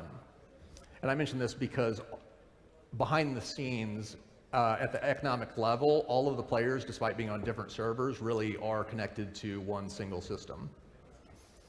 A real economy is a tangled web of dependencies, and you can't expect logical results when its gears can completely seize up due to the action or inaction of players. What we really need then is NPC regulation of the system, for NPCs to purchase items when they need them, thus keeping the demand side logical, while stepping in to help with the supply when players don't and the risk reward warrants it. This has ripple effects into other areas. If the demand for missiles spiked because there was a lot of combat, you'd expect that the commodities used to construct those missiles would start to rise in price. And you'd also expect to see more miners and freighters working to alleviate that shortage. If the price got high enough that those transports would be carrying a lot of value, so you'd expect piracy to increase, at which point you should start to see a lot more security patrols and requests for combat escorts. A simple change in demand then should be able to alter not only what you see as you travel throughout the system, but also the available missions. These kinds of knock-on effects, in fact, should happen regardless of whether any player is in an area, and that's a separate problem I'll talk about more when we get to probability volumes. So let's take a quick look at what it means to set up an economic node. As I mentioned, there are about 225 economic nodes within the Stanton system, and many of them deal with a lot of different items. Each of these items can specify its own production or consumption formula, along with a lot of other information, storage space, optimal inventory level, price offsets, and much more. This information can be archetyped, but of course the world's a lot more interesting if every economic node is a bit different, so there's still a lot of customization that winds up happening. So now let's take a look at the economic nodes around a typical planetary system.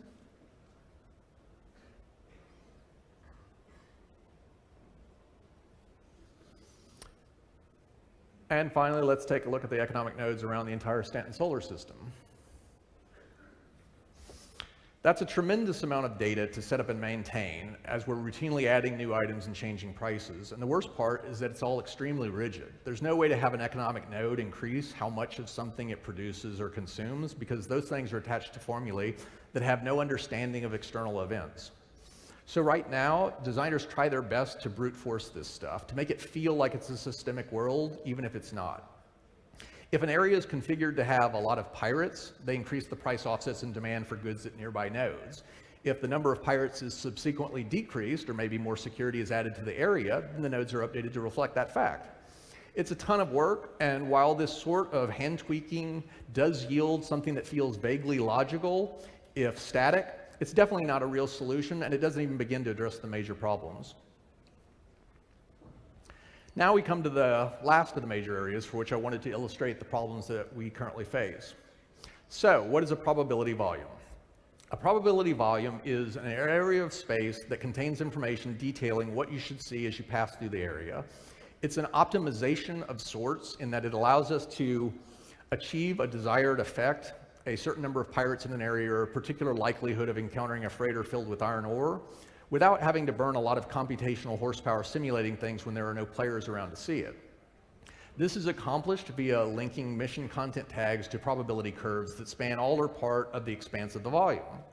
So for example, you can denote that security ships are commonplace near Port Olisar and gradually fall off over a couple hundred kilometers, whereas it's very rare to see pirates who would prefer to avoid security close to Port Olisar, but more likely to see them as you get farther away.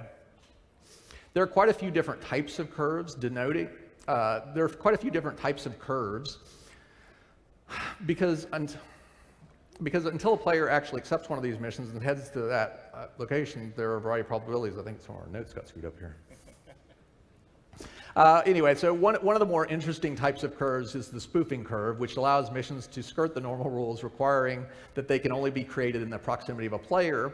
And this is done so that an NPC can request that you travel to them to provide something they desire, in which case, obviously, we can't limit them to only existing in yours or another player's immediate proximity. This is how combat assist is currently handled, and we'll be adding some other things like NPC refuel and NPC passenger transport in the near future. The reason it's called spoofing is because we only keep a small stub active on the back end, which is way more efficient. We've got other types of curves. There are reinforcement curves that allow designers to dictate how quickly backup tends to arrive when you've been identified as a felon. And we also have the ability to modulate that time according to how far away you are from the place you were last spotted and how long ago that was. There are bounty hunter curves, which allow us to link to a probability, to your wanted level so that we can increase the encounter frequency when they'd actually be hunting you, and otherwise keep them very rare. Let's continue on, though, and get a better understanding of how exactly probability volumes works. Here we have an area of space that's marked up as having a certain probability of pirates and freighters, security, asteroids, and derelict ships. Now let's go ahead and activate all of that content. That's a lot of content to simulate when no one is around to see it. A lot of pathfinding NPCs, animations, vehicle physics, collision detection. Now let's go ahead and introduce a player and clear the board. Those pirates and freighters and everything else, they still exist, but only in a probabilistic state. As the player traverses through the volume, we roll the dice on the various curves and force the probabilities to make a choice.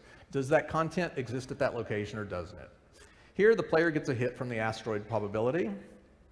So the mission database is then queried to find missions with the associated content tag, dynamic parameters injected, and the mission is instantiated.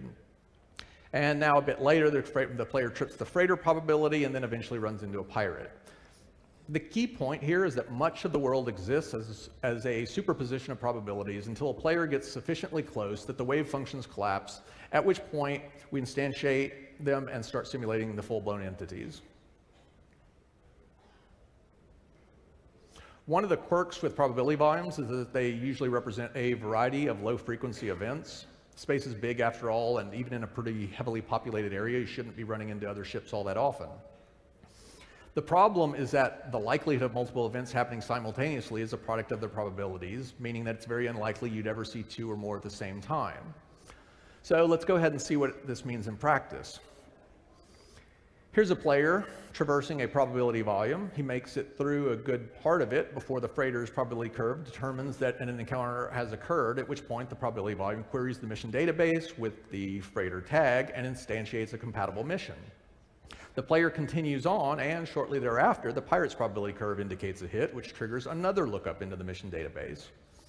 There's nothing fundamentally wrong with this. In fact, it's a pretty accurate representation of what you realistically expect to see. Two rare events happening on their own schedule. The systemic behavior of the freighter and the pirate, even if spawned separately, would allow them to logically react to one another. So if they were spawned in close enough proximity, the pirate might even attack the freighter. The problem is that this approach lets the algorithms dictate too much of the experience, and if you're not careful, this can lead to the gameplay starting to feel very formulaic. What we really want is the ability for designers to craft more custom content and to then have a mechanism by which we can trigger it such that it all feels logical, if a bit lucky in the timing. So what we do instead of basically allowing the algorithms to entirely control what you see is we defer the activation for a short period of time and bend the probabilities of other things so that we're more likely to get a combination than would otherwise be the case. So they once again the player once again triggers the freighter's probability, but rather than, you already got it? Yeah, so we're running a little bit ahead. But basically what you've seen here is the player hit the freighter's probability, held on to it. We bent the probabilities to increase the likelihood of anything else being able to be attached. In this case, that involved the freighter. It involved the pirate, rather. So why does this matter? Think about a pirate and a freighter being created separately. It's going to take a good while for the pirate to close the distance with the freighter, disable it, park next to it, and board it. This means that you'd never come upon a situation where the freighter's already been disabled and the pirates are rampaging through the ship, so you'd better hurry if you want to save the crew. That's actually a really interesting scenario, though, one that'd be a lot of fun to experience. So while we're fine with the systemic functionality driving things by default, we want to be able to bend things towards more interesting situations without it ever feeling too random every once in a while. The problem with probability volumes then all comes down to their construction. Each one, and there are lots of them, contains a litany of curves and associated data and is set up by hand, which is time consuming and requires constant updating as other things change. One of the main reasons why they're so difficult to maintain is that many of the variables that a probability volume details should impact one another. More security in an area should of course impact the number of pirates, but because they're all handled independently, designers have to be very careful when modifying them. Mistakes are inevitably made, which results in a lot of sleuthing around to figure out what broke or is now poorly balanced and how to resolve it. The worst thing though is that they're static. If an area has a lot of pirates, it will always have a lot of pirates. There's nothing you or the NPC population can do to change that. Rewards won't vary based upon the level of threat in an area because the threat is always the same. A new commodity discovery won't cause miners to move in to exploit it and won't in turn attract pirates eager to prey on them. Demand for security patrols and escorts for that area won't increase in response to the pirates, and the pirate threat won't recede as a result. What we really need then is a way to dynamically derive the probability curves based upon what's happening, or rather should be happening when we manage to resolve all these problems I've been pointing out across the solar system. So I've called out a lot of very serious problems, things that require enormous amounts of bandwidth to set up and maintain and that still fail to deliver the experience we want. What we actually want is a dynamic, logical universe. We want the demand for goods and services to be the result of a legitimate economic need, and we must have sufficient runtime context so that we can customize these modular mission templates. NPCs must be able to contribute in helping to turn the gears of the economy from buying and selling goods to creating and accepting missions. The system needs to automatically balance itself so that we can focus on the high-level rules instead of the details. All of this, too, has to be incredibly computationally efficient, which means we need a more focused simulation engine, one that's only concerned with what we need to achieve the desired effect. If we're ever going to reach a point where we can deliver new solar systems in a reasonable amount of time, then we're going to need to make a quantum leap. So, what's the solution?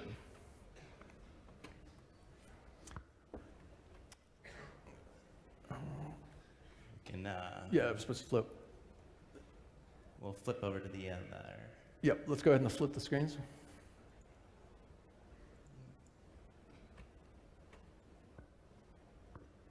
It's exciting, I really promise.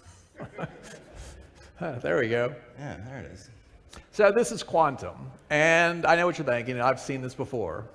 If the visuals look, particularly familiar, it's because we started with the solar system map that we released years ago. But this really is a totally different beast. The original star map referenced static data. There was nothing dynamic about it, but quantum is totally different. For starters, it has access to all of the backend services and can pull whatever data it needs from them. Everything you see on the screen then, that's real-time data pulled from the game. So let's go ahead and take a quick tour of the system. Yeah. Okay, let's go ahead and jump on over to everyone's favorite gas giant, Crusader.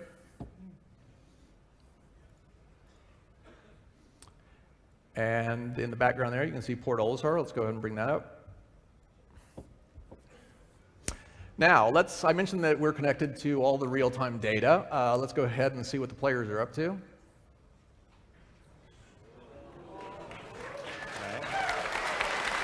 They're watching you, Kalrati. They're watching you. Now they can never find me. Each of those red dots is a real player, thousands of them across well over 100 servers. Now, to be honest, we recorded this earlier mainly because we didn't know how many people would be playing the game while we were doing this show. Y'all are right here, right? And I figured it would be totally anticlimactic to say, here are all the players, and 3 dots showed up. So let's go ahead and continue the tour of the solar system and jump on over to Daymar. And you can see a number of people affixed to the planet. Some of those obviously are going to be at outposts. Some of them are inevitably mining. Over there on the right, you can see the current player list. Let's go ahead and see what a couple players are up to. Just go ahead and highlight them so we can see where they're at. And let's go ahead and jump to Circo Worm and see where he's at.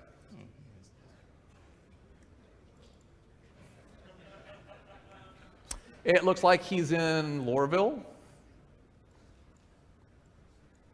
Here he is. Hi, buddy. And you can actually see some deaths down on the planet there. So obviously there's been some conflict there. And you actually see, let's go ahead and back out a little bit and find there's a contract to the right. You have access to missions, so you can see that Clipsos Norwang is requesting personal transport to Loreville, and he's willing to pay $4,500. Good on you, buddy. Let's go ahead and jump on over to Ariel, and we can get a view of those probability volumes that I was talking about earlier.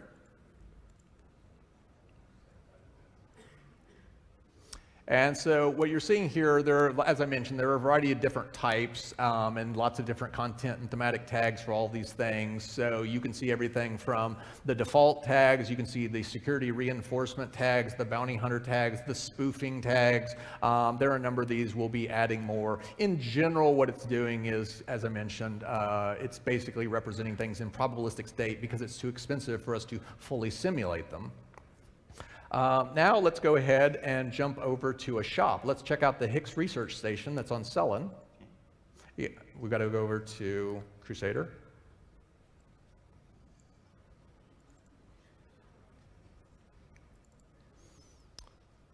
And let's go ahead and open up that shop.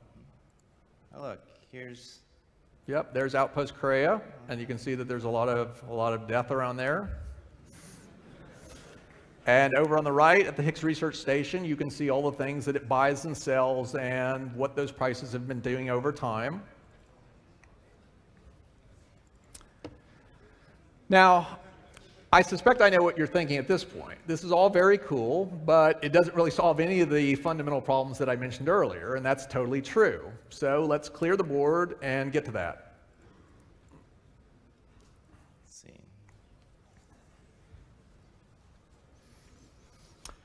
So the primary reason for quantum's existence is to enable us to have one unified world where we can, simulate millions of NPCs and feed back into that all of the player actions into one unified whole. So there's really no difference. There are some optimized areas, the probability volumes that exist in between these two realities, but really this is the full-blown simulation. It takes into account all the player actions. So let's go ahead and start by bringing 1,000 quanta to life. You on the wrong one? Yeah, that's fine. So Jake here is cranking the number of quanta up to 1,000, and they're basically going to come streaming in from another system. So that puts us at the 10-to-1 ratio, which is 100 people per server, 1,000 NPCs.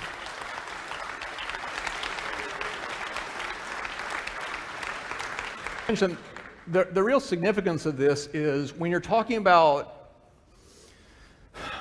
working out the vast multitude of details that we really need to allow this universe to evolve and feel dynamic, we don't actually need all of the incredibly high fidelity, super computationally expensive stuff that we would get if we were actually simulating these NPCs the traditional way on the server so that they look exactly like they would when you see them. These NPCs don't need to do animations. They don't need to do physics. They don't need to do collision detection. They don't need to do a whole slew of things that we couldn't afford to do. It'd be incredibly expensive to try. And in the end, even if we did it, it wouldn't make the end results any more accurate. So they also have personality traits too. Like each one has a little bit of something going on. Yeah, there are a number of different traits that we're modeling. We're still working out the exact configuration. One of them is ambition, and that specifies how far a quantum can push themselves relative to others, whether in crime or legitimate enterprise. Another one is intelligence, and that dictates what sort of things they can pursue and how well they can do something. Happiness is a measure of whether a quantum, the singular form of quanta, is miserable or content, and unhappy quanta want to change their situation, move to a new location, change occupations, and that sort of thing. Aggression controls the lengths to which a quantum will go to achieve their objective. A business-oriented quantum with a lot of aggression might push their workers harder, trading their happiness for more profit, and as a result have to deal with more turnover.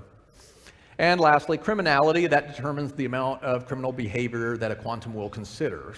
No criminality equates to a law-abiding quantum. Having a very little means that they might be willing to commit some minor crimes like smuggling or illegal mining. And a lot means that they're open to piracy and murder. They can have possessions, store up money, own a ship or property, have a home. Now, all of these quanta have basically come to rest within the system. And the reason for that is because there's nothing for them to do. There's no reason for them to get up off of the couch. So, let's jump to the next slide. We're going to add a little bit of interest to the system by adding an aluminum mine to Delamar.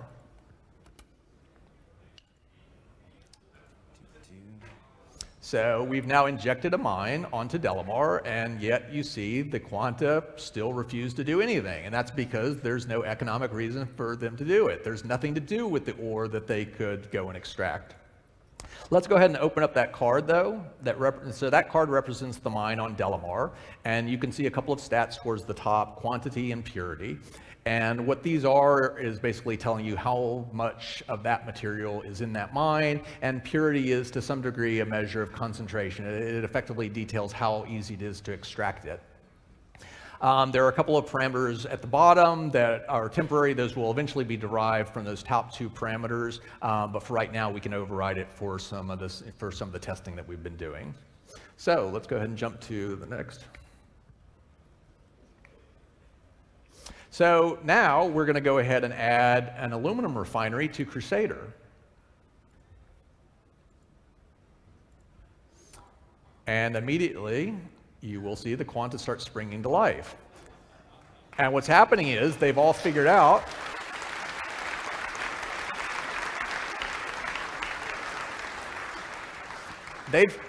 that refinery, it wants to build up a stockpile of aluminum. And in order to do that, it needs some raw aluminum ore, and thus it's willing to pay for it. And so the quanta are seizing upon that economic opportunity, heading out to Delamar, doing the work, extracting that ore, and taking it back to the refinery.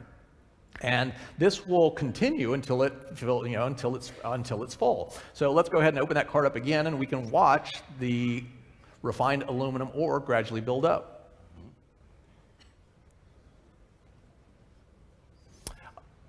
You can also see the number of workers. A few of the quanta, so you see many of them actually acting as miners. There's also a number of them that are working in that refining factory. Refineries can't process this material without labor, and there's a formula that dictates how much labor is required in order to process this stuff. And so they have to hire a sufficient number of workers in order to actually execute this operation.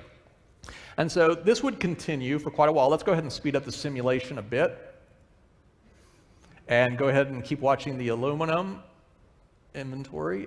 That's finished, so they're now building up their raw ore to basically load up. And after that, the entire economy comes to a halt. The one refiner we've added has no more incentive to buy more. Its storage houses are already full, and therefore it's not willing to buy. Since it's not willing to buy, the quanta have nothing to do. So what we're going to do now is add a factory. But before we do that, let's head on over to the power plant formula. And you can see here that building a power plant, just like refining ore, requires something. It requires 10 workers working for a duration of 60 ticks. And it also notably requires 2 units of refined aluminum ore in order to produce one power plant. It's got to be more complicated than that, I promise. So. Yes. Again, we're building up. So let's go ahead and add the factory to Hurston.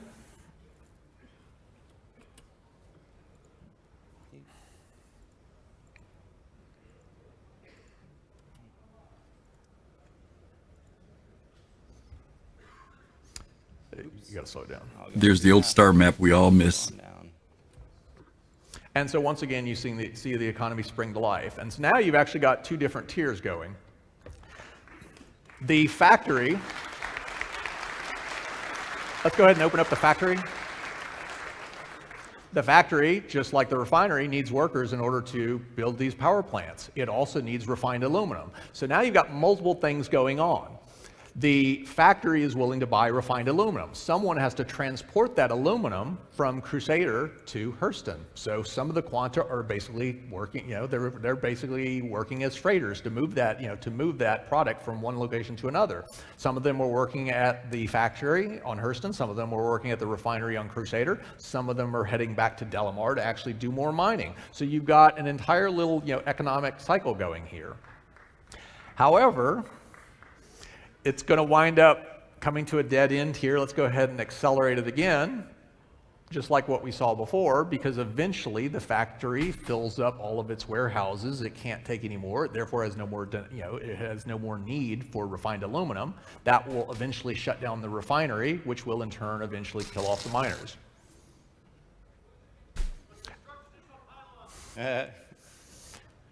And you can see there that the inventory is still building on the aluminum, which is why there's still some activity. There's a lot, yeah. But as soon as it's done, it starts flatlining, so you see that the inventory is capped out. Yep, and now they're almost done. The factory is basically got, it's got all it can handle. The refinery has all of its, all it can handle. Therefore, the entire loop, draws to close again. So let's add one more node. Let's add a shop that sells power plants to ArcCorp.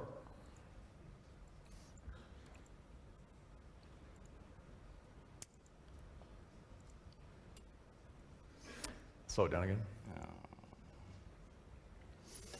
And so now the loop is a bit more complicated. The shop is it's a retail shop. It's looking to sell power plants. In order to do that, it needs to be able to buy them for one price, sell them for another. So it adds its markup on, and it, just like the factory that requires transport of the refined aluminum from Crusader to Hurston, it needs the power plants transported from the factory to it. And so if you notice, if the individual quanta, they'll actually have a little translucent circle around them if they're carrying goods. And so you can easily differentiate whether or not the ones that are moving, for example, from Hurston back to the mine are empty. They're going to load up on ore. And then when they're heading back to Delamar, and then from Delamar back to Crusader, they've actually all got ore. And so this loop will actually continue indefinitely. And the reason is because we've cheated something for tonight, and it sounds very similar to what I was basically saying was a bad idea earlier, which is the shop right now is a simple consumer. It's burning off that inventory. The difference here is that the solution to that is very simple in the context of quantum. And the reason is these quanta, the next step of what we'll be working on is they'll actually require ships. Ships require engines. And so all of a sudden there's a real demand for how many power plants do you need? How many ships do you need? It all follows those same logical equations. So let's go ahead and add a bit more economic complexity. Actually, a slide.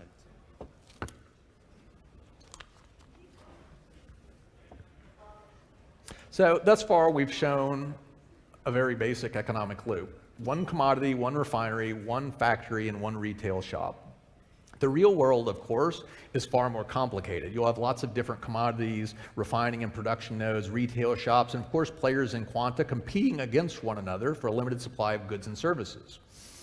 It's this competition, this economic natural selection that ensures that things remain in balance, that a logical equilibrium is reached. Should have already gone to it. So, next.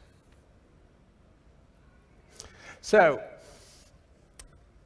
our current architecture basically has players connecting to a game server. And then we've got services behind the scenes that can feed information to these servers and receive information back in return. And so you can see here, we've got shop services and probability volume services and all of this sort of thing. The basic problem with this arrangement is that services don't have any knowledge of what NPCs are doing, or rather what they should be doing. So that shop service that controls the prices It's got algorithms, but it has no real understanding. It doesn't understand that there are 10,000 NPCs that do or don't need this, or what pirates are doing, or any of that. We don't simulate at that high level anywhere within the game right now. You have servers that basically instantiate the stuff near you, and you have the services that can run the, these formula, and that's basically it. Now, they can implement these services, these algorithmic price calculations, but supply and demand only comes from players and hard-coded formulae. And it's the same for missions and PVs. The data is completely static and can't evolve. The number of servers, of course, as we've seen here, it varies depending upon how many players are in the game. So let's go ahead and add Quantum. Quantum changes this in dramatic fashion. It gives us a place where we can efficiently simulate NPC behavior and then feeds that behavior to the game server so that players can experience it. Further, it allows player actions to be fed back into the simulation so that there's no meaningful difference between the real and simulated worlds. Quantum creates a complete loop. NPCs can be simulated in efficient fashion. And I actually meant to say that Quantum feeds the services, which in turn feed the game servers. So let's go ahead and get back to the simulation. And what we're going to do now is alter the power plant formula. So let's add a bit of complexity by changing the production formula for power plants to require laranite.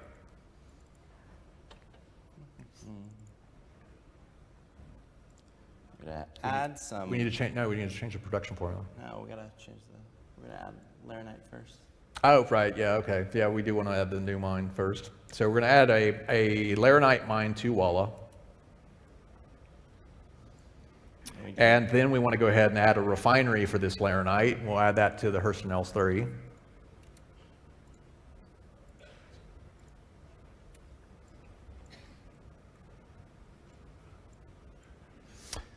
And now let's go ahead and adjust that power plant formula. And we're going to change the power plant formula. Right now it requires 0 laranite. We're going to change that to 2. And what we're going to very quickly see here is that we're going to start getting some laranite flowing to the Hurston factory so that the power plants can continue to be created. Yep, and that's that loop of guys right there. That's what they're taking. Now, one of the important things here is that let's go ahead and look at the Hurston aluminum. Bring Hurston factory aluminum.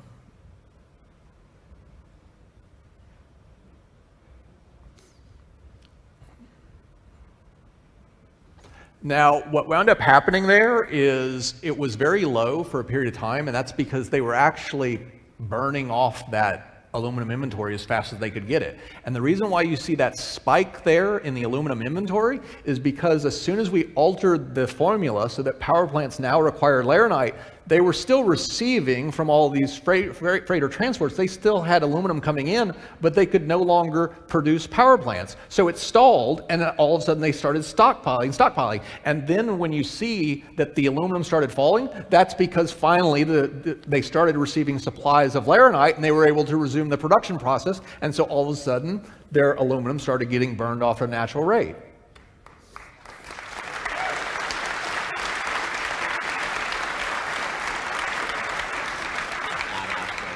Yep. So now we're going to add a bit more laranite out in the asteroid fields, and Jake's going to handle that via macro.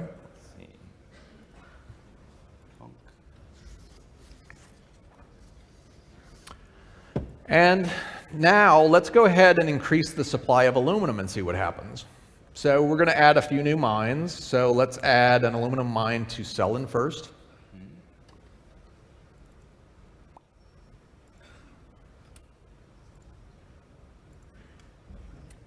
And let's add one to Aberdeen as well.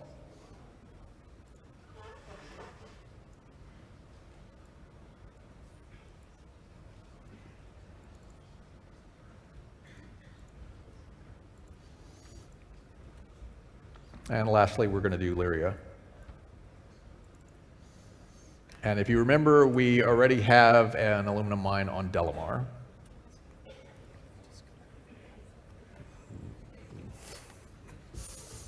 They're telling us we need to hurry up. You can jump ahead, I guess. You guys want us to hurry up or keep going? Hurry up, hurry up. All right, so it's like 400 to 1. 1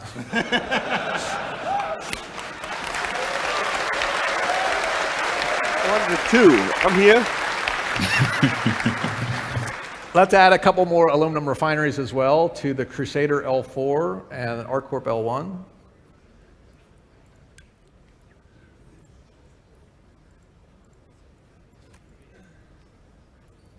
Crusader L4. Yep, and ArcCorp L1. Yep. So now let's go ahead. We just added all of this new aluminum. So let's head back to that Hurston factory and see what aluminum prices are doing there. What's that factory having to pay for aluminum with all this new supply, these new mines, these new refineries?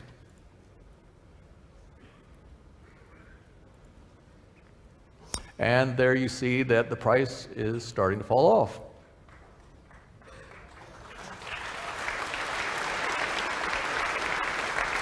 Can you speed it up a little bit? Let's just see what it does. And if you see, it continues to plummet. So those prices are pretty much falling off a cliff now from all that extra supply that's been brought on without us having to go back and rebalance anything. So let's go ahead and head on over to Cellin. And you can see that Cellin is in very close proximity to Crusader. So you've got an aluminum refinery and aluminum mining, yet there's very little activity. And the reason is because the aluminum at that mine is very difficult to extract. So let's go ahead and adjust the mining time on Cellin from 180 to 120. There it is. And what this again reflects is how difficult it is to extract from that particular location. And so you see there now you see a few guys are actually willing to put in the amount of work necessary to extract it. Not all of them, it's still a lot of effort. And this comes back to every one of these guys having their own individual set of traits. So some of them were willing to endure, more risk, more, more effort, that sort of thing.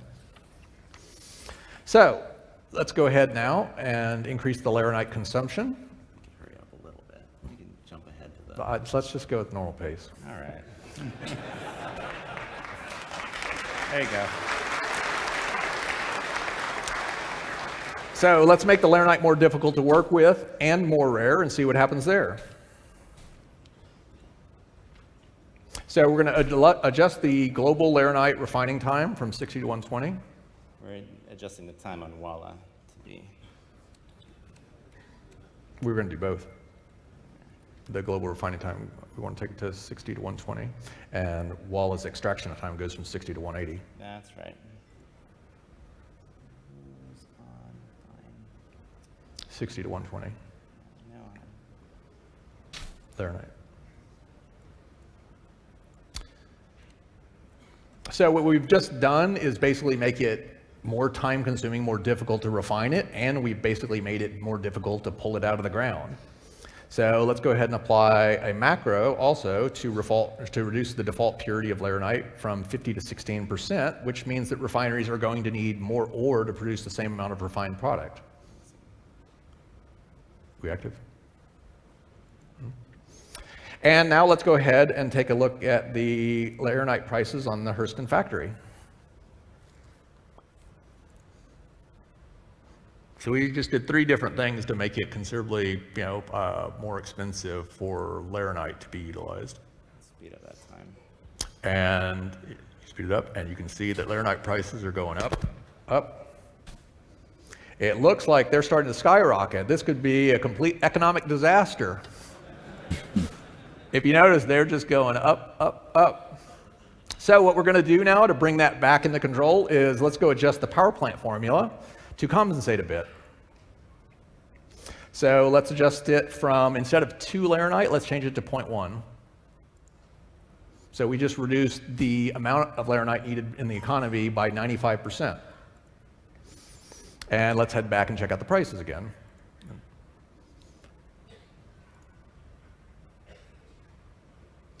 And what we should see here in a minute is laranite should start to drop off pretty significantly. And there you go. Crisis averted.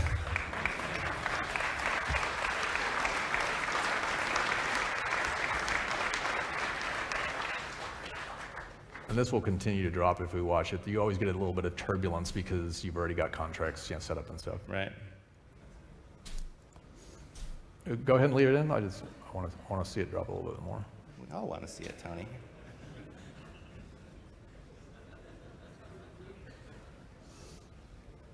So it's already down 40, 50%, and it'll keep falling. Okay, so now let's go ahead and add some additional factories. Delamar looks pretty dead. There isn't a lot of economic activity happening over there. So let's add a bit of life by adding a new power plant factory. Congrats, mate. Congrats, buddy. Add one over here too. And yeah, let's add a Hurston L4 factory for power plants as well to create a little bit of competition for aluminum.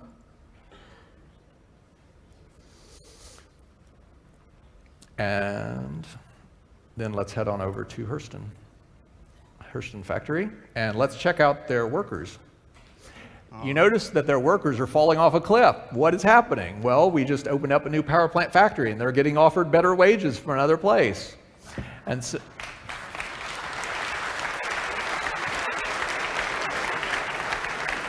and what are the wages on Hurston? Let me grab this guy. Let's see what the wages that they were offering. I can't see it. So they were up at, is that 0.25? Yeah, Delamar's offering like almost 3 times the wages of. Yep, so there you see the differential, which is that factory is more desperate for workers. And so you see, let's look at basically the workers skyrocketed on Delamar and plummeted on Hurston. And eventually those wages, of course, stabilize. Slave traders on Hurston as usual, not paying nobody. So let's go ahead now and make some major changes. We're going to do this with a macro, and you can see where we currently stand on the slide. There's like a bunch of stuff that we were supposed to be showing here. Absorb it quickly, everyone. There we go. So we've added lots of aluminum, titanium, and agricium. In the entries that you see on the screen marked system, all of the moons now have deposits. We've added a bit more laranite, but it's still pretty rare. We've also added a lot of new refineries. We've added cooler and quantum drive recipes to most factories, and they require aluminum, laranite, titanium, and agricium. The demand for coolers and quantum drives has been introduced, and we've also increased the demand for power plants. And lastly, we've increased, you can see there at the bottom of the screen, the number of quanta from 1,000 to 2,000 so that we've got enough workers to keep the economy humming. Now, previously, we've seen pretty obvious cause and effect. At this point, though, the economy is starting to get pretty complicated. And we can look at a few graphs to just see what's going on with some of the prices to see this. And this is one of the most interesting things about a really complicated economy, which is these changes in quantities and prices, the purposeful movement of quanta, this dynamism. These are all opportunities that you're going to be able to exploit within the game, and they're in constant logical motion.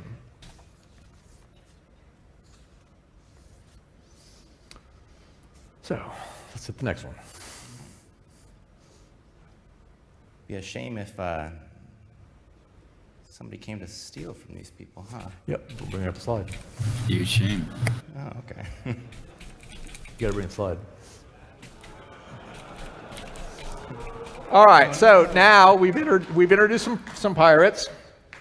Let's go ahead, and so you can see that there are 4 pirate kraken. There's the Nova Riders, Low Riders, Nine Tails, and Dusters. Pirates have to return to one of their bases in order to refuel, rearm. Let's go ahead. If you notice, they head to the areas of highest value. Let's go ahead and zoom in there. And you can see that those are missions being created by the NPCs, no different than players would. In other words, you see a lot of deaths on a route that's got a lot of value. And go ahead and hover over some of those contracts. These are contracts that are being thrown out by the NPCs on that route. What's happening is the NPCs are basically being, some of the freighters are being picked on by the pirates, the ship is being destroyed, and now that NPC has ejected and needs transport back to civilization. And so they're requesting that. And these are missions that would be fed back into the game that you'd see, and you could wind up accepting these.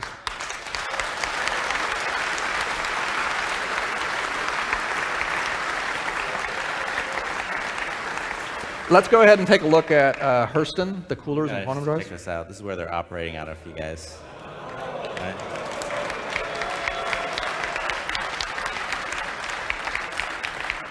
Where do you want to go check out?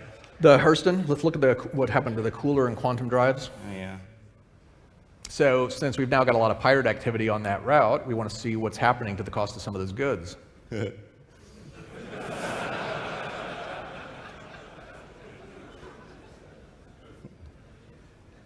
For a cool 500,000 UEC, you can get yourself your own power plant.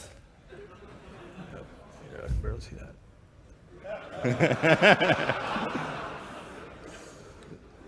It's actually normal. Piracy is really terrible for economics, you guys. So, yeah.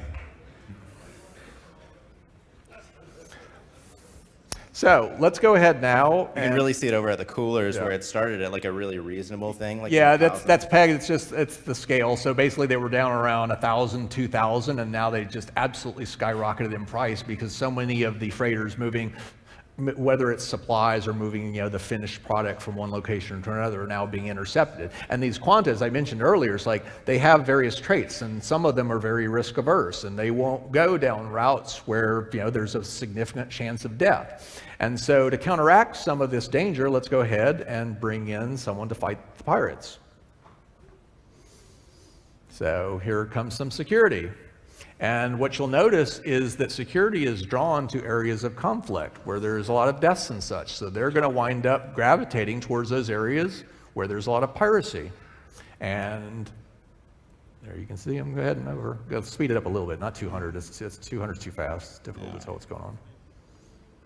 And if you notice, by the way, the police will wind up patrolling an area, so they're in constant motion, whereas the pirates basically are enabling quantum interdiction fields. That's why they're basically picking a route on, they're picking a particular location on the route between, between two locations, and they're basically, lying in wait. And the security, which doesn't know exactly where they are, is scanning the area looking for them. And so what you notice here is that the pirate situation is starting to look a lot better now that security's shown up. And you would see this reflected over in the prices. And so what you have here is a perpetual game of cat and mouse, to where the pirates look for the areas where they can reap the largest rewards with the least amount of risk, and security is then drawn to them. And as soon as you get enough pushback from the system in terms of security, then the pirates look for more opportunistic pastures. And again, this is very much like what you would expect to see in any logical functioning system.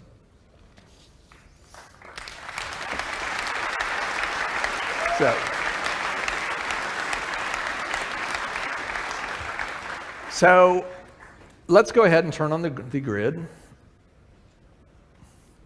And what you're looking at here is one of the big problems I referred to earlier is how we wind up getting samplings of this, of how we generate probability volumes. And so what this is showing you is we can look at one of these high conflict areas, and it's basically tabulating exactly what's in that area. So you can see that there are 10 total quanta, 1 freighter, 11 pirates, 5 security.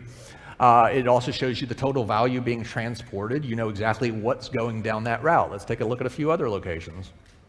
Here you see the security and pirates are fairly even. 6 pirates, 7 security. A decent amount of value. 6 freighters. So there's actually an almost equivalent number of freighters, pirates, and security. This is the information that quantum, and it's a small piece of the whole, this is what it would wind up feeding periodically to the probability volume services, so that designers no longer need to go in and say, oh, well, we're going to hard code a certain amount of security, a certain amount of freighters, and it can never change. We ship it, that's all it's ever going to be. In this case, the simulation is running, it's constantly ebbing and flowing. And your actions over on the game side get factored into this result, just like any of the quanta in this simulation.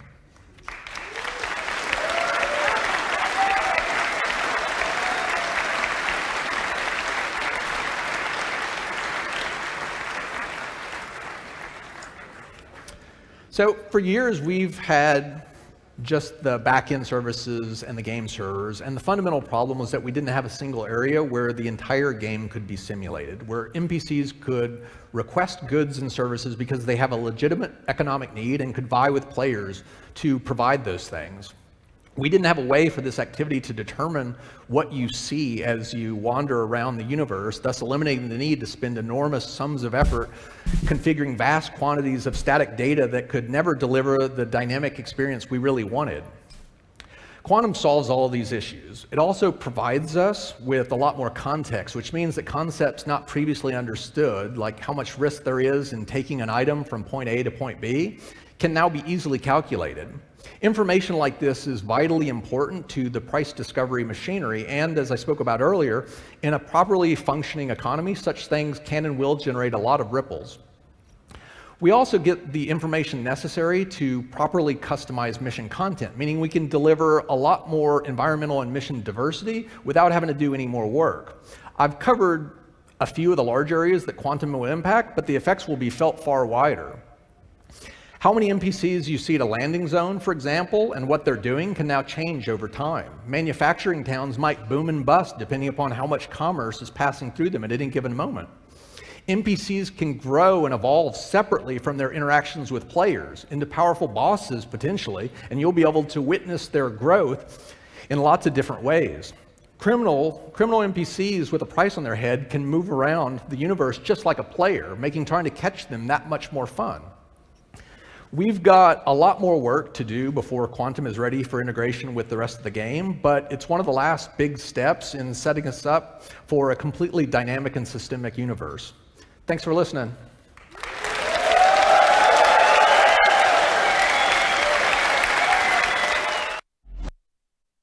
Okay.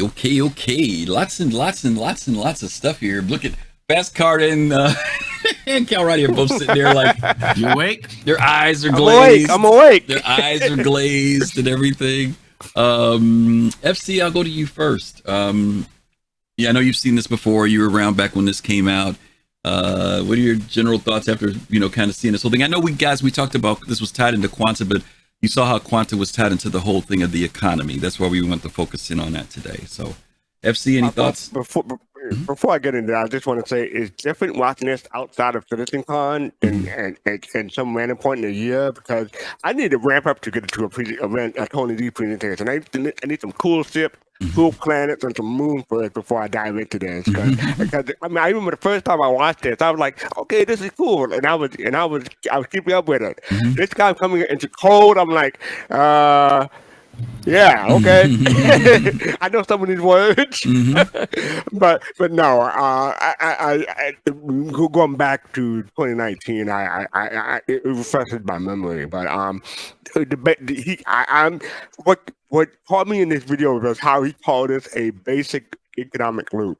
And yes, it is. But then when it comes to a game, it seems a bit complex for me. But if he's calling it basic, and then he ramped up to complexity. I'm like, oh, okay. So what is it going to look like when it's a full blown economic engine? I wonder how many different variables, and how many different loops, and how many different quanta is going to be involved. I think that'll be interesting. So I would love to see an update to this video. Yeah. Talk about the probability volume and stuff like that. Like I like how a lot of this stuff is going to happen in the background, but it won't require a lot of server resources, and he explained how. So that was interesting. Yeah, definitely. Yeah, and just so you guys will know, Tony Z's background actually is in economics and finance, so this is not someone who doesn't have an understanding of economic engines and how they run. So that's one of the things that is his literally professional, not professional is the word I'm looking for, his formal educational background is in that. And so, yeah, there was a lot of information here. And you're right, Fastcart. I mean, what I did like about this was that it progressed from him showing us opening up, talking about the probability volumes and what the problems are with them in a static environment. And I think the word that really stuck out with this, not just in relation to the economy, but the term dynamic, that there are these constant changes that happen in the game. Some of those changes are based upon NPCs. Some of the changes are based upon what the players do. which keeps the game from being predictable, right? You know, the ship that gets destroyed this week and didn't get destroyed next week changes the dynamics of the game. A lot of times when you play a game, I'm playing a game right now that I know I can go to a certain place and this thing happens at this place all the time. Or if I wait 30 minutes and come back, I know this will happen. Them creating a dynamic universe with this stuff happening puts so many variables in that it keeps the game fresh, right? And you don't get that idea of repetition or I've done that before, I've been there before, which for me, watching price changes, watching the NPCs move from location to location based upon rate of pay or aggressiveness or their ambition. I mean, their traits. The traits thing is pretty amazing. Kalrati, what was for you? Sure, go ahead, Fessy. Go ahead. Real quick, I just want to say one thing that jumped out to me this time that I didn't notice the first time.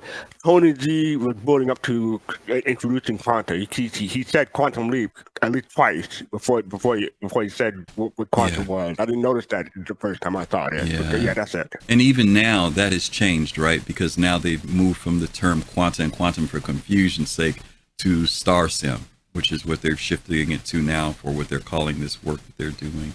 Kalrati, anything in particular that stuck out with you? Yeah, so when this was first announced, one of my concerns was how they're plugging in all of this data, because what I teach with regards to this at the postgrad level has to do with digital twins, right? And digital twins are similar to virtual simulations, where, for instance, if you have a manufacturing facility, and let's say it's semi-automated. It could be semi-automated, manual, fully automated. And it's a really big company, right? Where you want to always monitor every single possible entity, resource module, or job cell that's taking place. You will simulate it or mirror it using a virtual simulation similar to quantum. Depending on the size, then you will need an API that's capable of receiving all of that big data in real time. So when you presented that, it was really exciting. I told my students about it and everything. But one of the concerns was, well, as they eventually alluded to as the years came by, was the abilities for the servers to handle it, and of course needing the tags to accept and exchange the data, because the simulation is one thing, the actual system is another. But when it comes to, in this case, driving the economy, you need the tags to actually accept and exchange them. So the economy, I think, when it comes to quantum, so it's my argument that we do not need quantum to have a fun economy. What we need quantum for is, just like you said, is to have a sustainable one that doesn't get predictable or boring, right?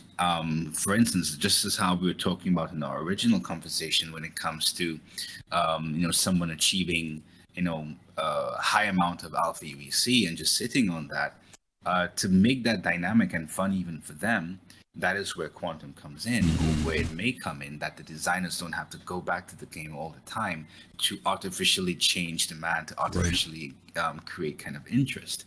So with quantum, with the dynamism that will come to it, once it's tagged to the right systems in the game, even someone who has a lot of resources will, or should, always find some opportunity to have that kind of money sink, or be forced, once there's fun involved in those things, to invest in these kinds of money sinks, so that they can continue to enjoy the game, because that is what CIG wants, right? They don't want someone to always be comfortable and say, okay, this game is boring, I'm just going to find another game to play. They want people to come back and keep playing the game. So that is where quantum comes in, to make the game sustainable and, well, not really boring. But of course, my main concern was just how much data it will need to exchange between the game and, because, for example, this is how we see the beacon system being set up now. We don't have that many beacons set up, because I mean, how much data can one single server accept, right? But just going back to the economy, it definitely is something that I think it needs to occur to keep or make the game sustainable. Yeah. One of the things too, that they talked about, they didn't talk about it very much in here, but CIG has talked about how Quanta, Star Sim, whatever, will scale itself based upon the players that are in a server too. So there's this dynamic that when there are a lot of players in, the demand for Quanta participating can shift, it can reduce. And when there are less players in, Quanta can increase. So when these missions go out, Chris once talked about how if a mission goes out on the mission board, and Tony did mention this, he talked about how when if traders were being intercepted by pirates, there would be a mission generated by the NPC saying, hey, we need help. We have sample missions. We've had sample missions like that in the game before. You guys have done those missions where you get a beacon that says, come out here, I'm being attacked. We arrive there and there's some ship that's disabled and says, hey, I'm repairing my ship. Can you take care of this guy? So that's kind of like the precursor to what he's talking about here. But what they said is that if players do not respond, there is a certain percentage that says that over time, the NPCs will respond to it. And so the economy doesn't stall. Somebody responds to it, whether it's a player or an NPC. But it's going to be interesting to see how they scale all that out. The things that stuck out to me in here in particular, fastcart, you said it a few minutes ago, was about traits. It doesn't seem that important until he started doing the breakdown and showing that if a NPC has a certain trait of being more aggressive, they may be more willing to go into riskier areas. Those who are combat averse maybe won't go do their trade in that area. When you start thinking about traits at that level, it blows my mind the fact that they can come up with all that stuff anyway. But that was really was something that stood out. And the other thing that stood out to me was everything we saw in here, we weren't even engaged in it. The players were not a factor in here yet. So once the players become a factor in it, that adds a whole nother aspect of the dynamic movement of this whole economy too. This was all based upon just what they were just saying. These are what the needs were, and we were seeing how the NPC or the Quanta were responding to it. But I would love to see what happens once the players get in there. That's something that really stuck with me. Yeah, and the one thing we did learn was piracy was really terrible. That's the number one takeaway from there. Not terrible. No, it wasn't terrible. Mm-mm. But he talked about how it does have impact. What were you going to say, Kalrati, or something you were going to say? Yeah, like one thing that's, as you had mentioned that, one thing that stuck out to me, because in the last SCL or the previous SCL where they were talking about Star Sim, they did talk about the balance between the number of NPCs, even if they're in the background, as well as number of players when it comes to how much the server can actually support. So I am curious ultimately when all this data starts merging and being integrated into the PU, what kind of balance in terms of NPC presence to player presence when it comes to impacting the economy really happens. Because yes, they have the simulation happening in the background and they can actually run the data and get the performance measures that way. But how many players versus how many NPCs will they drive in terms of the player counts when server meshing comes online and those things? Yeah. That we'll encounter when Star Sim is also present. So yeah. The last thing I want to toss in too is that there were other factors that Tony and the economics team have talked about that they didn't talk about. They didn't talk about NPCs needing to rest, get sleep. They didn't talk about reputation levels. They did slightly talk about that, but reputation levels. They talked about NPCs that may get upset because of certain conditions, whether they want to go home. They only stay awake so many hours. There's all these other factors that they've talked about that they want to be. So to me, in some ways, we can kind of understand the depth and level that they're going to with this as to why this is a very time-consuming process. But it is also important, and this is Griff talking, y'all. To me, it's important that this is 100% in place when we get to 1.0. I think as we get to 4.0 with Pyro, one of the drivers for us going to Pyro, other than curiosity, to me, it has to be economy. That has to be the driver for what will make people want to go through a jump point into a more dangerous or safe area, which means that, and we've seen that CIG has been bringing forth economy more and more over the last couple months. And I think that as we're moving toward 4.0, we're going to start seeing, we see it with the cargo and all this other stuff that they're doing right now in cargo missions. But I think that we're going to start seeing economy start to become a real thing as we get into 4.0. And then, of course, when we get to 1.0, we need to see the fruition, not a tier 0 of economy or anything like that. I'm saying I really believe it needs to be in place. They can't be building out the economy at 1.0. This is the time to do it. 1.0 is supposed to be the commercially viable game that people can buy and come into and play and come back to. It's not a testing ground. This area where we are right now is the testing ground to build it out, and I'm hoping that we see more and more of it as we're here. Okay. And as we're about to wrap up, I got a question for YouTube and Twitch chat. You wanted to keep going or wrap up? No, we definitely need to wrap up. We are 40 minutes past our normal time. Nick, it's good to see you. Thanks for stopping by. Well, listen, I hope you guys enjoyed what we got to share with you all today. I know there was a lot of information that was there. Every time you watch a Tony Z thing, it's kind of like, let me go back and watch this again to catch up with what I saw. I mean, and this is my fourth time watching this video, and every time I watch it, I can appreciate more and more what we see in these videos, and I'm hoping that they continue to push forward with this. Real quick, we want to say once again, I know you guys were here earlier. You guys were here for this, but we did see a good friend of ours who popped into the chat, our good friend DePoets. Several people gave out some shout outs to him. DePoets, in case you weren't here earlier, we've talked about this at the beginning of the show, in the middle of the show. He may have left again, but we want to give him a shout out one more time because we're happy for him. Yeah, we are happy for him. DePoets made the big step and she said yes. And we just want to say congratulations to you again, brother. We're really happy for you. Always great to celebrate something like that. And thank you for sharing it with the with our community, because we really, really appreciate that. Okay. Yeah, I think that is about it. Yeah, we've covered a lot of ground. We have no Q&A today, but we can talk about what we've got coming up. Fastcart, why don't you go ahead and hit it for us for Thursday? Yeah, Thursday, 9 p.m. Eastern, 1 a.m. UTC. That is Soul Talk on this channel on Twitch and YouTube, where we talk about Star Citizen and what's going on this week in Star Citizen. But the most important thing is the geek community, you, right there. You get to come and talk with us on Discord and give us your thoughts about what's going on this week in Star Citizen. So again, Soul Talk, Thursday, 9 p.m. Eastern. Kalrati, can you hit us up for Saturday? All right, Saturday, 2 p.m. Eastern Time, we've got Soul Voices that is manned by the one, the only Griffin Gaming. So this is where we pull all kinds of information from Spectrum, from Reddit, from the Star Citizen community, as it has to do with Star Citizen news, CIG news, concerns, discussions, and of course, once again, you are always welcome to come and share your own voices, your own thoughts. So yeah, visit us at Saturday, 2 p.m. Eastern. Oh, thank you. That was done very well. Let's talk about one more thing, and that's going to be next Sunday. Next week, we are doing a show called Damage Control. Yeah, we're going to be talking about some of the things that CIG has shown us when it comes to managing your ship from from an engineering player standpoint. Is that what we would kind of look at for damage control? Yeah. Yeah, we want to talk about what it's going to mean to take damage. I mean, today we talked about all these things that are going to be the sinks, suspend your UEC on.